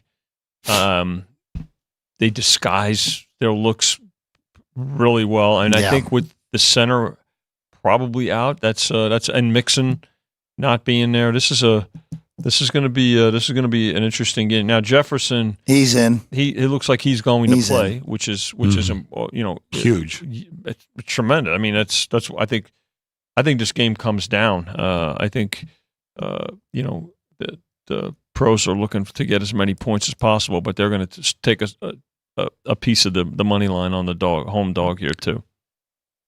I have no feel for this game. I really don't, because Minnesota's looked a lot better than I thought. Mm-hmm. Houston's 2-0, but beat Indy by 2. Really mess around last week and win that game by 6. Mm-hmm. Too many penalties, by the way. They had over 125 yards in penalty yards. Did they really? Yeah. That was a terrible game last week. That was a horrible game. Awful. Horrible game. Well, both teams are horrible in that game, but and look, Kevin O'Connell can coach. And I think anyone arguing the opposite is just not paying attention at this point. They done a great job, and the only reason last year went to hell for them was look at the guys that were playing at quarterback. Oh yeah, they played like 5 quarterbacks. Yeah, and they were in the playoff hunt until the last week, right? Yeah, they were alive until that Sunday night on New Year's Eve, where Green Bay shellacked them because they started Jaron Hall for no good reason. But that's a different argument for a different time. All right, let's go to Cleveland next. Browns, one of the bigger favorites on the board this week. 6.5 against Big Blue, 38.5 in this one. Thinking the Cleveland side of things first, I didn't think they were overly impressive in that win last week at Jacksonville. I just thought that their defense did enough to force Jacksonville into enough mistakes. Deshaun Watson didn't turn the ball over. That's the big difference in the game. The fact that he didn't turn the ball over after what he did in week 1. With that said, the Giants have really not looked good through 2 weeks, to be polite. Even though last week they probably would have won the game if they had a kicker on the roster. Yeah. But here you are, 38.5 and 6.5 for Cleveland. Almost a touchdown at home in this one. Speaking of veteran quarterbacks, here's 2 that stink. Yeah, that's true, Chris. But oh man, the Giants have been bad. They've just been bad. And I know they missed their kicker last week that most likely cost them the game. But man, it's hard to put your hard-earned money on the Giants. Anything a touchdown is hard to cover in the NFL. So many games come down to the final quarter, final couple minutes. It's going to be a 3 one way or the other. I probably would take the Browns here, though. I just think the Giants right now are just horrible. And I'm not sure I see a light at the end of the tunnel for them right now. I thought the Giant defense would be better. Browns defense will get after them here. You know what really struck me about last week with the Giants? You talk about the kicker, Gano. He was on the injury report with a groin injury. Yeah. Yep. He plays in the game and injures the same groin. I think he opens on the opening kickoff. What? Yeah. What? That's an organizational staffing foul up. It's a failure. I mean, come on. What do you think about that? What it does to the team now, right? I've got to tell you, there's just in disarray is the word. It's pretty amazing. And Chris, you and I were talking about this before the show.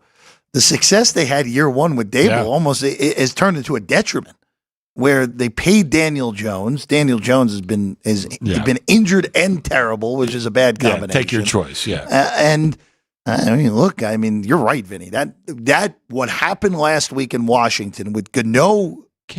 Knowing that he is not 100%, you have to have a second kicker on the roster. Sacrifice something else.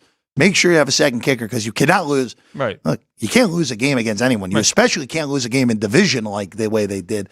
Giants, by the way, became the first team ever to score 3 touchdowns in a game, hold their opponent without a touchdown, and still lose. Yeah. So I think I heard that. Yeah. So job well done by the Giants last week. I have nothing in this game. I know the Browns are going to be the Browns are likely to be the number 1 survivor play this week. I know the Raiders will probably be used a bunch as well, but the move from Young to Dalton, I think, will make Cleveland the top play more so than the Raiders this week. All right, moving along here. Let's go to what has been the most interesting game to me this week in the way of the betting discourse, Chris and Vinny. Philadelphia off of what was a flabbergasting loss on Monday night, where Sirianni did about 9 different things to lose the game, and Philadelphia did when it was all said and done. A.J. Brown's out for the 2nd consecutive week. New Orleans has the 3rd most points in the first 2 games in an NFL season since the merger, 91 through 2 games and 2-0 for New Orleans. Chris, you guys opened sight unseen 2 with Philadelphia favored. Now it's flipped the other way, and New Orleans is a whole field goal in this game now at 49.5 on the total. So Saquon Barkley catches that ball. Yep. Maybe doesn't score, catches it, falls down, whatever. Philly 2 would be the number. I agree. Now it's a 5-point swing in the NFL. Yeah. I'm sorry, that's just too much. I have to go with Philly in this game. And I know there's all these question marks about Philly because of the way they fell apart last year. And right now, the Saints look fantastic. Now, we had our friend of the show, Chad Millman, on.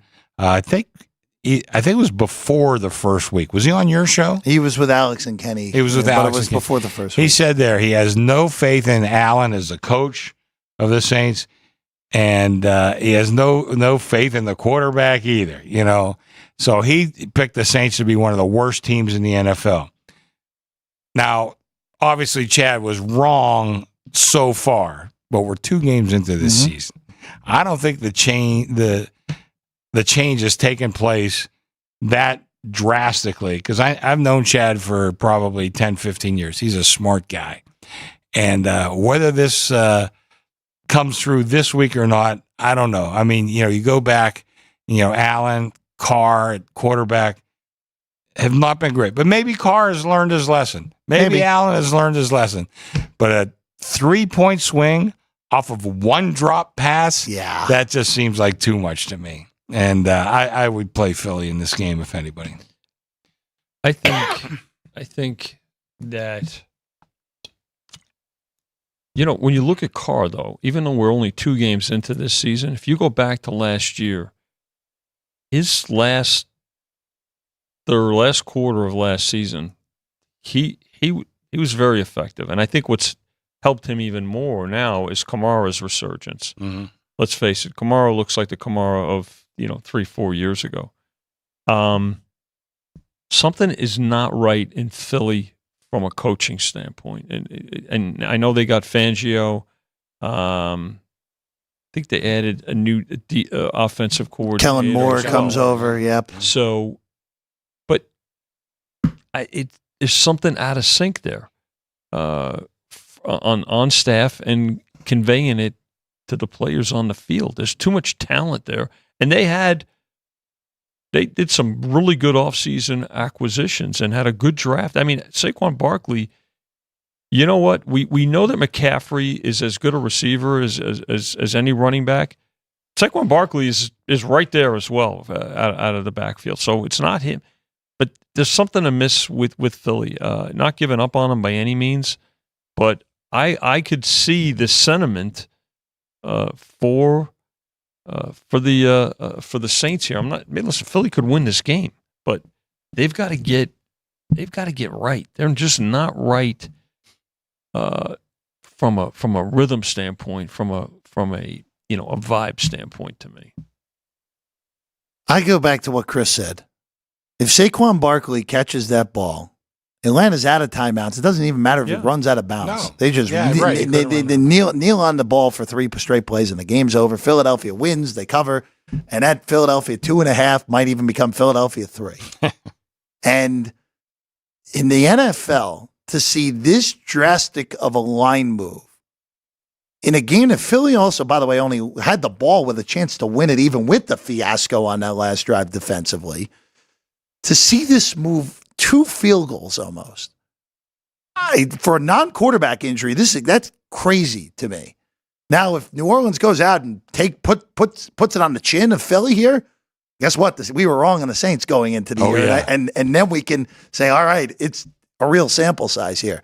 I'm going to be on the Eagles, and I'm going to be on them outright as well. I wrong team favorite, at least to me, right now. But you're right.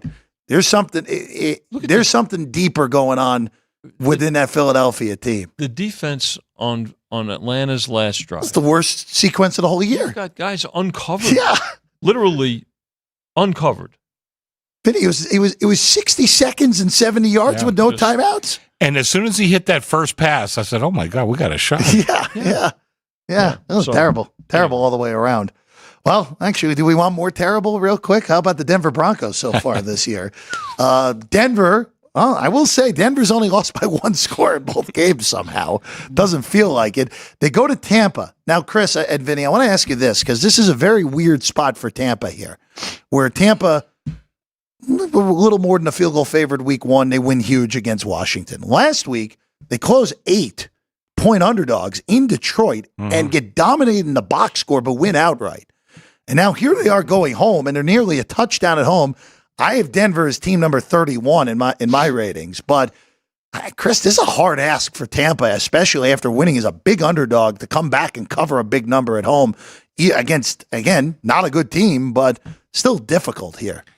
Yeah, it's under a touchdown. Yeah. And I think, we're looking at 6.5. Yeah. I mean, 7 would really make you pause. And I have a feeling we're going to get to 7. I think we've been at 7 in this game. Yep. I don't know. This Denver team, by the way, we lose on the Super Bowl. I lose so much money with Denver. You might not see me next year if they win the Super Bowl. I don't think you have to worry about that. I think we're going to see you. Yeah, I'm not losing sleep overnight at night for this. But at 7 it would be a pass for me. But at 6.5, I kind of like the Bucs a little bit here. I just think right now we talked about veteran quarterbacks figuring the game out. Baker Mayfield. First of all, I thought he was always pretty good. I mean, he took a 0-16 team to the playoffs 2 years later. So I think he's a lot better than people gave him credit for. For some reason, that he was being knocked a lot. But I think he's playing pretty good football right now. And, I think he's a pretty good quarterback. And there's still a lot of points to cover. But I kind of like the Bucs in this game. Not that pros could look ahead as much as college players. Philly next week, right, for Tampa? Sounds right to me. Yeah, I don't know. That is right. What do Sam Darnold and Baker Mayfield have in common? They both played at Carolina. Played on the same team, though. Now, you have to. And I forgot about Baker with Carolina. That was not a good experience for anyone. But look at, again, given time to develop, credit them too for staying on task, being pros. Look, these are 2 guys that have battled their way to be starting quarterbacks, and you know what? Keep their teams competitive. Now, I think Vita Vea, who left last week on the defensive line for Tampa, is probably out here, and Broncos defense is what keeps them in games, right? So, that's, to Chris's point, about being in one-score games. So, still the NFL, a touchdown is a lot if you can get it. So. Yeah, Vea is doubtful. Yeah. So we know what that means. He left last week. Yeah. In the first, or I think early in the second half, and then he never came back. So he's a big part of that defense. Let's go to Nashville next. Green Bay, after their win without Jordan Love last week, they keep it in the AFC South. They go to Tennessee to take on the Titans, who I will say they're a tough luck 0-2, because if it wasn't for Will Levis's stupidity, they at worst would be 1-1, and they very easily could have upset the Jets last week as well if Levis didn't make that mistake when they were going in the second quarter. Jordan Love is questionable. Jordan Love is questionable, but the market is telling you he's not going to play right now, guys, just the way that this is lined here with 2.5 Tennessee favored at home with a low total of 37.5, Chris. If he's not playing, I'd have to go with Tennessee, because right now, Jeff, you and I talked about this before the game too, or before the show. Mm-hmm. Mason Rudolph's quarterback, and there's a good chance this team's 2-0. Now, how long they stick with Levis? Because I'll tell you what, the coach was not very happy. And I hope none of you children out there can read lips, because if you can, you were exposed to a Brian very Callahan naughty would word. be on that board back there. Yeah, he would be on that board. I don't know. I think you have to wait on this one. See if Love's playing. But if Love does play, is he 100%? I think he almost for sure won't be. So to me, this would be a Titans or pass. But this is another one you might want to skip the pre-flop and play this in game. Well, whether the kids can read lips or not, they can hear Dad in the other room. So I got it, because I remember many times hearing my dad. If your dad in Tennessee, and my mother. Great line, Vinny. Well done. That was good. Yeah, I don't know where he gets it from. So, the thing about this game is, if the game get to 3, I think at one point it did, and was a grab. Sometimes we have to watch what to call like false moves sometime, right? Now Love has been in practice all week. Yeah. Right? Obviously no contact, but he's been a full go at practice all week. If he goes in this game, you're going to see this game probably come down to pick. It's right. If he's a go before an hour before post. Yeah. So do you want the quote from Matt LaFleur from today, Vinny? Go ahead. Jordan Love, has he been medically cleared? The media asks. LaFleur, we're working through that. Ooh. That does not sound like someone who's going to be ready to play on Sunday to me. I'm saying if he does. Oh, I know. Right? I'm just throwing it out there for everyone. Obviously, we know there's a threshold to get Packer money. So, should he play? An MCL injury is pretty significant. I look, with the fact that Green Bay won last week, and this is a non-conference game, which in the grand scheme of things means less the tiebreakers when the playoffs come around. If I were Green Bay with Minnesota on deck, I would be super cautious with Love this week. Well, the other thing is this: you got Malik Willis, right, as the backup. Yes. Okay. Played last week, serviceable, very familiar with the revenge Tennessee, spot with Tennessee, and they're familiar with him. Yeah. Right? So there's that dynamic. Interesting game, nonetheless. Yeah, I actually think I like the Titans regardless, actually, in all honesty. They're one of the better 0-2s. This team this team should at worst be 1-1 right good. now. The defense is good. I think the defense is excellent. Yeah. And if it's Willis, they're going to force some mistakes, and they will be much better prepared than Indy was for basically the full-on run attack. Yeah. All right, guys, let's go to the game here in town. Raiders home opener, 1-1. Probably going to be a big survivor play this week against Carolina. Carolina did what I did not think they would do, at least until November. They do it after 2 games. They sit down Bryce Young for Andy Dalton, And the bettors bet Carolina immediately when that happened, Chris. Flooded in. By the way, is Tepper now the worst owner in major sports? I'd have to think about it for a while, but he's got to be right up there are some good options out there still, but he's bad. But he's got to be there. He forced Frank Reich to draft Bryce Young, then fires Reich, and is paying him. Reich didn't say a bad word. It thanked him for the opportunity because he's getting paid his full contract for just sitting at home. So God bless Frank Reich. But he forced him into it. And now he yanks him pretty quick. He did nothing to really improve this kid. His circumstances around that. He had a horrible trade in order to get Bryce Young, and obviously it hasn't worked out well. But he's sticking his nose in everything, and it's one of those guys made $1 billion doing whatever he did, but that does not translate that you're a football genius. And here's Exhibit A right here. I don't know. There's not much to like in this team. But, Andy Dalton, another guy, is not bad. I could see where the money would flood in when he was named. But, we were down as low as 5. We're heading back up. Were we still at 5.5, Jeff? Yes, you are. Yeah, there's a lot of 6 in the market, and I think we'll probably be 6 before long. They'll be ready to support here. Yeah.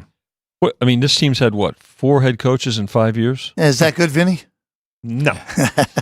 And Steelers haven't had 4 head coaches since I was born. There you go. And I'm 68 years old. Now, you talk about stability, and of course that also brings in a whole litany of coordinators and other coaches and stuff. So, again, Bryce Young, you feel for the guy, but again, it's a process. It's a growing process. Hopefully, he learns from it. This is a great veteran to learn from in Andy Dalton. So, but not really surprised that there was a move here. Plus, the Raiders still sky high after last week. I think that's my only hesitation in this game. I'm not sure the Raiders should be 6 against anyone. And now that Dalton's in. I mean, just watching the Bryce Young tape, it made me really sad watching the Bryce Young tape last week. It was just, he's missing auto throws. Yeah. Screen passes, easy outs on the flat, just missing. It's in his head now. Oh, it's 100%. Vinny, there's physical thing because of just how small he is, but it is mostly mental at this point from Bryce Young. If we somehow see 6.5 by kick, I'm going to be on Carolina, and I'm sure I'm not going to like myself by the time that game's midway through the second quarter.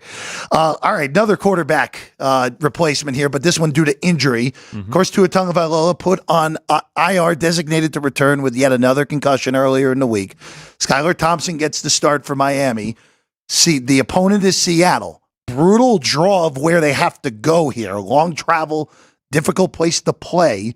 Seattle is 2-0, but look who they've played so far. Denver and New England, arguably 2 of the worst teams, if not the 2 worst teams in the AFC. And here you go. There were life and death in both games. The Denver game was totally ridiculous. New England, they were fortunate to get out of there with a win.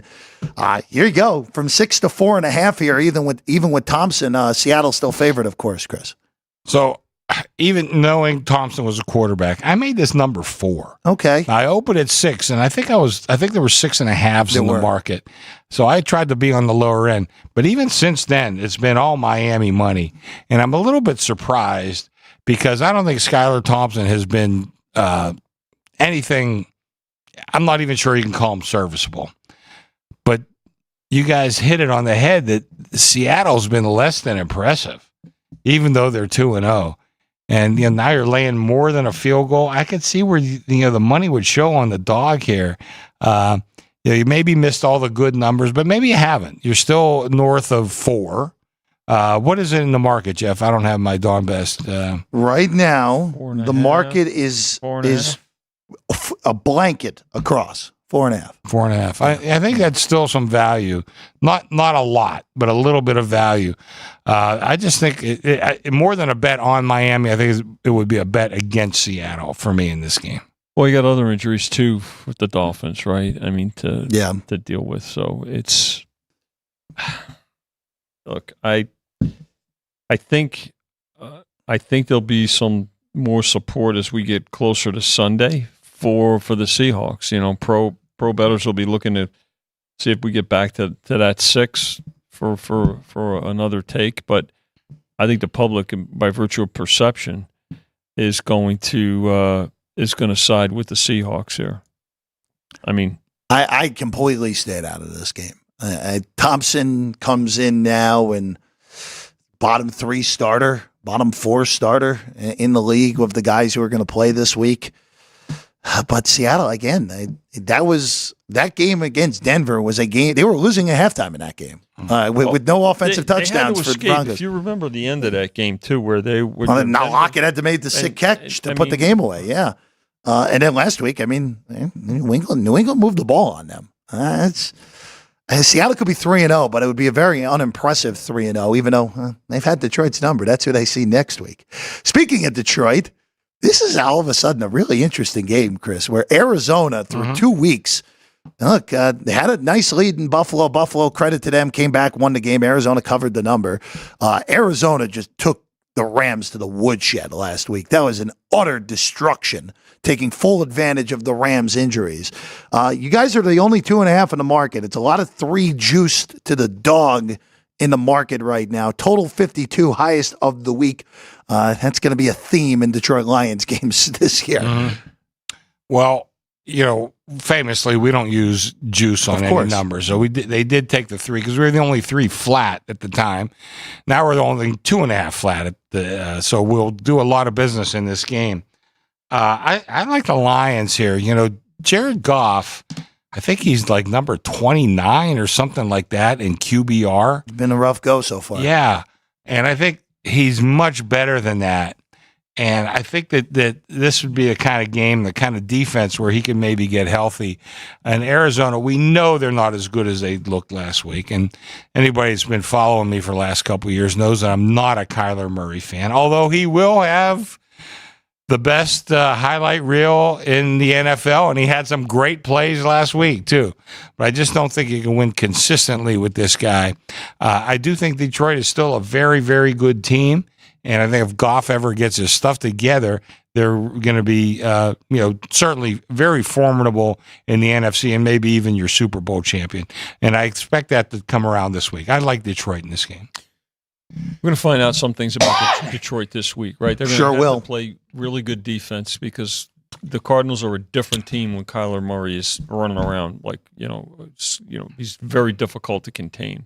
They can contain him. They can win this game. But it's also going to be, I think, up to play calling. And look, ask Dan Campbell and give him credit for taking full responsibility for the win, for the loss last week, especially at the end of the first half. Oh, that was terrible. I mean, sending the kicking unit onto the field at the same time they're running a play. Like, what do you? It made no sense. I mean, so look, okay, things happen, and so I think they're the kind of team that'll learn from it. But again, to Chrissy's point, at the end of the day, it's going to come down to the line. This game doesn't fall 3. That's basically what it's going to come down to. I'm staying out of this game. Arizona's coordinators are both really good.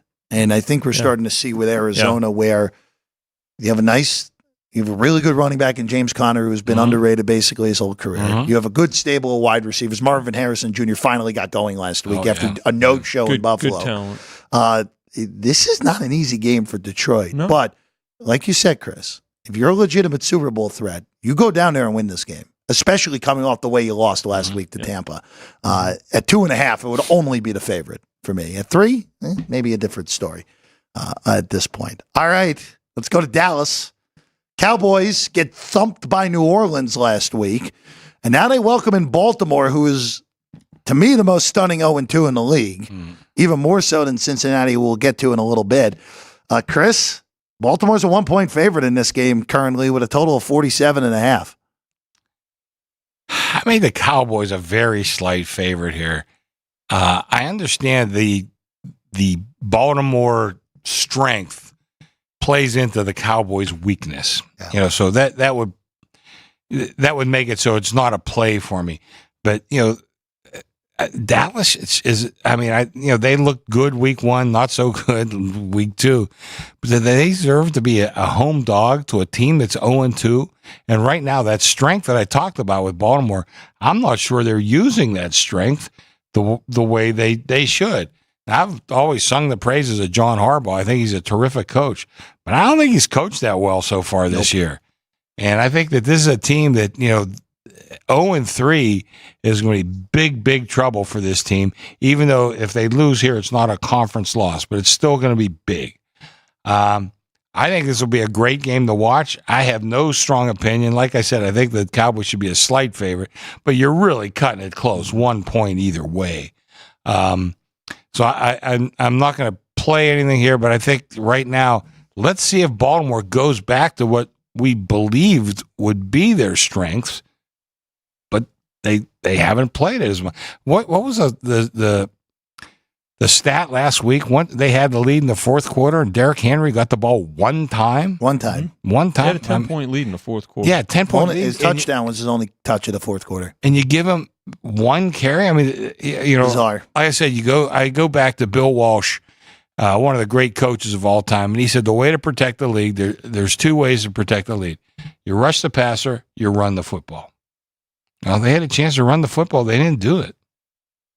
Great game. I think probably the best game of the afternoon. By the way, nice spread of games. We have 5 games. Yeah, they finally balanced it correctly. Imagine that. I mean, it's really a nice setup in the morning, and then more than 3 games in the afternoon. So thank you, Commissioner. But this one is this one's going to be a fun one to book for sure, and it definitely one of the heavier bet games of the day.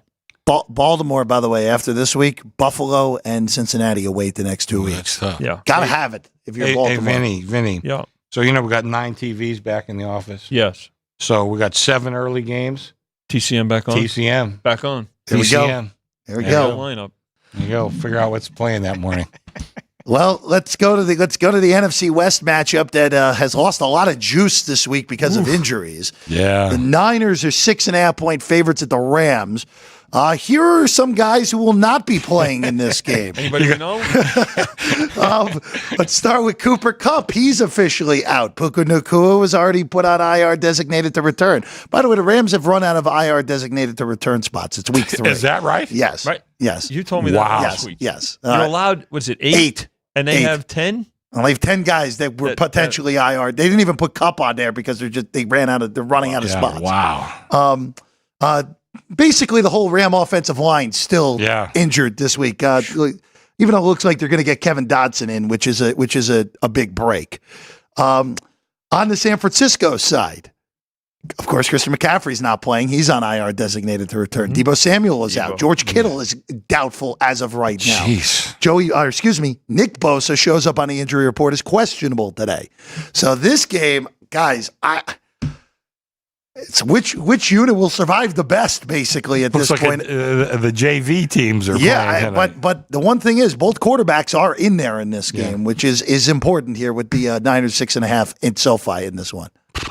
Man, I think that's the right reaction. Yeah. I mean, I made this number 6.5, and it was one of those where, Jeff, I'm looking at the injury list, and you read the first one and say, oh, my God, how can they possibly stay in this game? Then you look at the other one and say, oh, okay, that's how they can do it. Yeah. I don't know. I made this 6.5. This is a game that would be very hard to touch for me either way. Didn't they lay this initially, Chris? I think early. Didn't they go to 7.5 before the? Well, we were at 7. We opened at 7. Yeah, high as 8. I think it was at 8. Yeah, it was. Now this was like Tuesday, but I think it was way before. Certainly, it was before we knew about McCaffrey. Did not know about Debo. We didn't know about Kittle either. Did not know about Kittle. Yeah, didn't know about Kittle or Bosa. I can tell you that. Bosa. Yeah. So that's the explanation there. So difficult. Huge. Maybe an in-game opportunity. You know what? I'm again. This is the week where I think I might be regretting some ugly dogs here, but I see all those guys out for the Niners. And if Bosa doesn't play, take away the best pass rusher on San Francisco, that's a pass for the Rams to at least be competitive. Now, the Rams looked awful last week with all those injuries. So that's the real hesitation, more so than anything. All right, Sunday Night Football. Boy, this line's very different than because of what happened at the end of that game on Monday night also, Chris, where Atlanta looked dead to rights in that game against Philadelphia. Of course, they come back, big drive at the end, win by a point. Nice little win to get to 1-1 on the year. Chris, you opened 4.5. I thought that number was pretty good with Kansas City on the road at Atlanta. And here you go. Because of that result, the bettors have taken this thing to 3. By the way, they're celebrating Arthur Blank in this game in Atlanta because he's getting inducted into the Falcons Ring of Honor. He owns the team, right? Yes, he's the owner of the team. Why is he not in it already? Going in to honor Arthur Blank, free hot dogs, free unlimited soda, and 2 free bags of chips at this game. They're doing better than the South Point. I can't believe it. First time in history we got undercut. Beer? No beer specials? We got undercut. Hey. Oh, my God. I got to talk to Michael Gaughan about this. Wow. I might fly to Atlanta just to get a couple of hot dogs.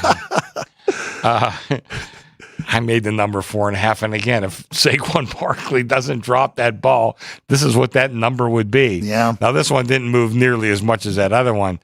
But I don't know. I still thought 4.5 was a decent number. And, now it's down at 3. And we are seeing plenty of dog money in this game. Yeah. But I still think, again, I'm not crazy about laying points on the road, but this would be a play on Kansas City for me or pass. Chiefs have made it interesting. He's that's what they do in the regular season, Vinny. Yeah. So no Pacheco. Yeah, out at least 8 weeks with that fibula break. And P-Ryan is not. I don't think P-Ryan is given the. So right now, the rookie. It's a very weird depth chart right now for Kansas City at running back. Yeah. Where after the injury to Pacheco last week, Carson Steele, who's really a fullback, got the bulk of the carries. They bring Kareem Hunt in as well. I mean, he's not. I don't think he's going to be. He's not going to be active this week. Correct. Keontae Ingram will be active though. I don't know. This is a peculiar game. Yeah. Where I will tell you, Chris, at the 4.5, I was fully prepared to take Atlanta at 0-2, where you got to have it at home, and Kansas City hasn't looked overly awesome through 2 games. But now at 3, I can't do anything here. I think that we've. But like you and Vinny both said, this is where they played the last 2 years during the regular season. Yeah, they know they only have to go 12-5, and that's more than enough. They know. All right, 2 Monday night games before we get out of here. Love it. Here, the staggered starts here for this. Thank you. And this first game is fascinating to me, guys. Where Buffalo, in at 2-0, really put it on Miami last week. A lot of it had to do with the Dolphins, I think, more so than the Bills themselves. And Jacksonville's in here as a desperate 0-2 team, where you could argue that Jacksonville was the better team in both of their first 2 games and managed to find a way to lose both. Chris, you opened 6. You're now 5.5. Not surprised at all that the bettors took the 6 right out of the gate here. No, I kind of agree with the move. My numbers came to 4.5. And I'm kind of with you. I mean, I like Buffalo. I mean, they look pretty good so far. But I think Jacksonville's a very unlucky 0-2. And I still like the coach. I like Trevor Lawrence. I don't love him, but I like him. And I think this is, like you said, a desperate team. And I like him getting the points here, even at 5.5. You only missed a half a point, but maybe a pretty key half point. But I still like them. Like I said, my numbers came to 4.5. It's hard to plunge on just a 1 point difference. But I think that's the right side in this game. We get to Monday again. Now you have 2 games that are going to have carryover. Yep. And given the records, so in this case, the Bills at 2-0, I think that the public will have support for the Bills. And then the Bengals, they can't go 3. They can't go 0-3, right? So they're definitely gonna get a lot of public support too. And I know we'll get to that one. So we can go right to that one. Honestly, we'll have both of these games fully previewed as well on Football Frenzy on Monday afternoon. We'll see. We'll see Mr. Magliulo on this. Actually, we'll probably see both of you on Monday. I'll be in for a minute or two. He'll be in. Let's be real. Chris will have the sticky note with the notes from the big things from the weekend as always. But the second game, Cincinnati at 7.5 here, where they're on the exact same path they did last year. Took the dog here, by the way. Which in this one, yes, from 8.5 to 7.5, even touched 7 for a little bit. Look, Cincinnati last year, 0-2 start, Monday night game against an NFC team that we didn't realize how good the Rams were going to be at that point last year in week 3. They won by a touchdown. Kind of feels like we're going to get a similar thing here. And then, look, I know Washington won last week, but we already told you why they won. The Giants really did it to themselves. And you're right, Vinny. And I might be a square angle for me on this one, but I just don't see Cincinnati going to 0-3, especially with this opponent on deck here. I see support coming in for the Bengals come Monday night. I agree with you. I think there'll be carryover going to it as well. Probably be a teaser play as well. Start the avalanche. Yeah, I think Vinny nailed it with the almost no matter what, the money winds up on the favorite on this final game of the weekend. We won't have the Bills result in when that game starts, but we'll kind of have an inkling as to where we're going with this one. So I think if we like Cincinnati, now's the time to lay it. I'm not a big advocate of laying half points, but depends on what you can find. If you could buy half point down to 7 at $1.20, I'd probably recommend that. But most of the market charges a little more for 7s. I know I do. But that might be one way to play. And if you can't find a good value buying the half point, just go ahead and lay the 7.5 and keep your fingers crossed. I'll just throw this out here real quick on the Bengals, where again you see New England last night, and Cincinnati got pretty well handled physically in that game, which is alarming because again New England also was without 2 offensive line starters last night, and the Jets took full advantage of it. But Cincinnati and Joe Burrow, forget Cincinnati as a whole. Joe Burrow looked healthy against Kansas City. And that is the biggest factor of all here. And again, for Washington, it'll be it's going to be a process. Back for this one too. Say Higgins is trending towards being there on Monday night, which he didn't play in either of the first 2 games so far. All right, let's before we get out of here, if you're watching us, Agent 87, Jake Owens in the chat, Jerry I know is in there as well. As always, thank you for checking in with us and watching us here on these Fridays. But we have to do it because we teased it earlier. Chris Andrews, off of 5-0 last week, trying to replicate it again. I work on that side of the counter. You got a quartet of plays this week. I don't want to get married to that 5 idea. That's fine whatever with me. I like is what I like. That's good. You going to give them out? You want me to give them for you? All right. Boston College, 6-point favorites against Michigan State for Chris Andrews. Buffalo, as we talked about earlier, not the Bills, the Bulls. That's SUNY buff for you there in New York, Vinny. Very good. SUNY. Yes. SUNY reference. Buffalo at Northern Illinois, 13.5-point underdogs, taking the Bulls of Buffalo.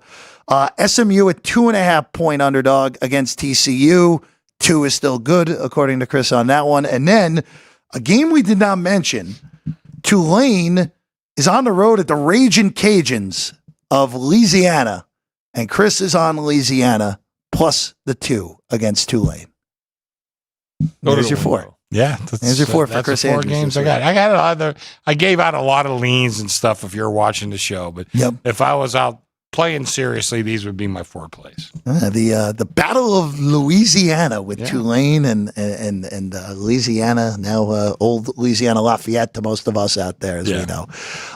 Fellas, pleasure. It was fun. We'll do it again next Friday as well. Thanks, guys behind the glass. Jerry, Drew Dog, and Sean, great work as always. Ann as well, watching from afar today. We're back tomorrow morning on this show, 8 a.m. Myself and Alex White get you ready for the day in college football. Vinny will make an appearance as well. This has been Sports by the Book, Football Frenzy on a Friday. You can go ahead and fire the music there, Sean. Go for it.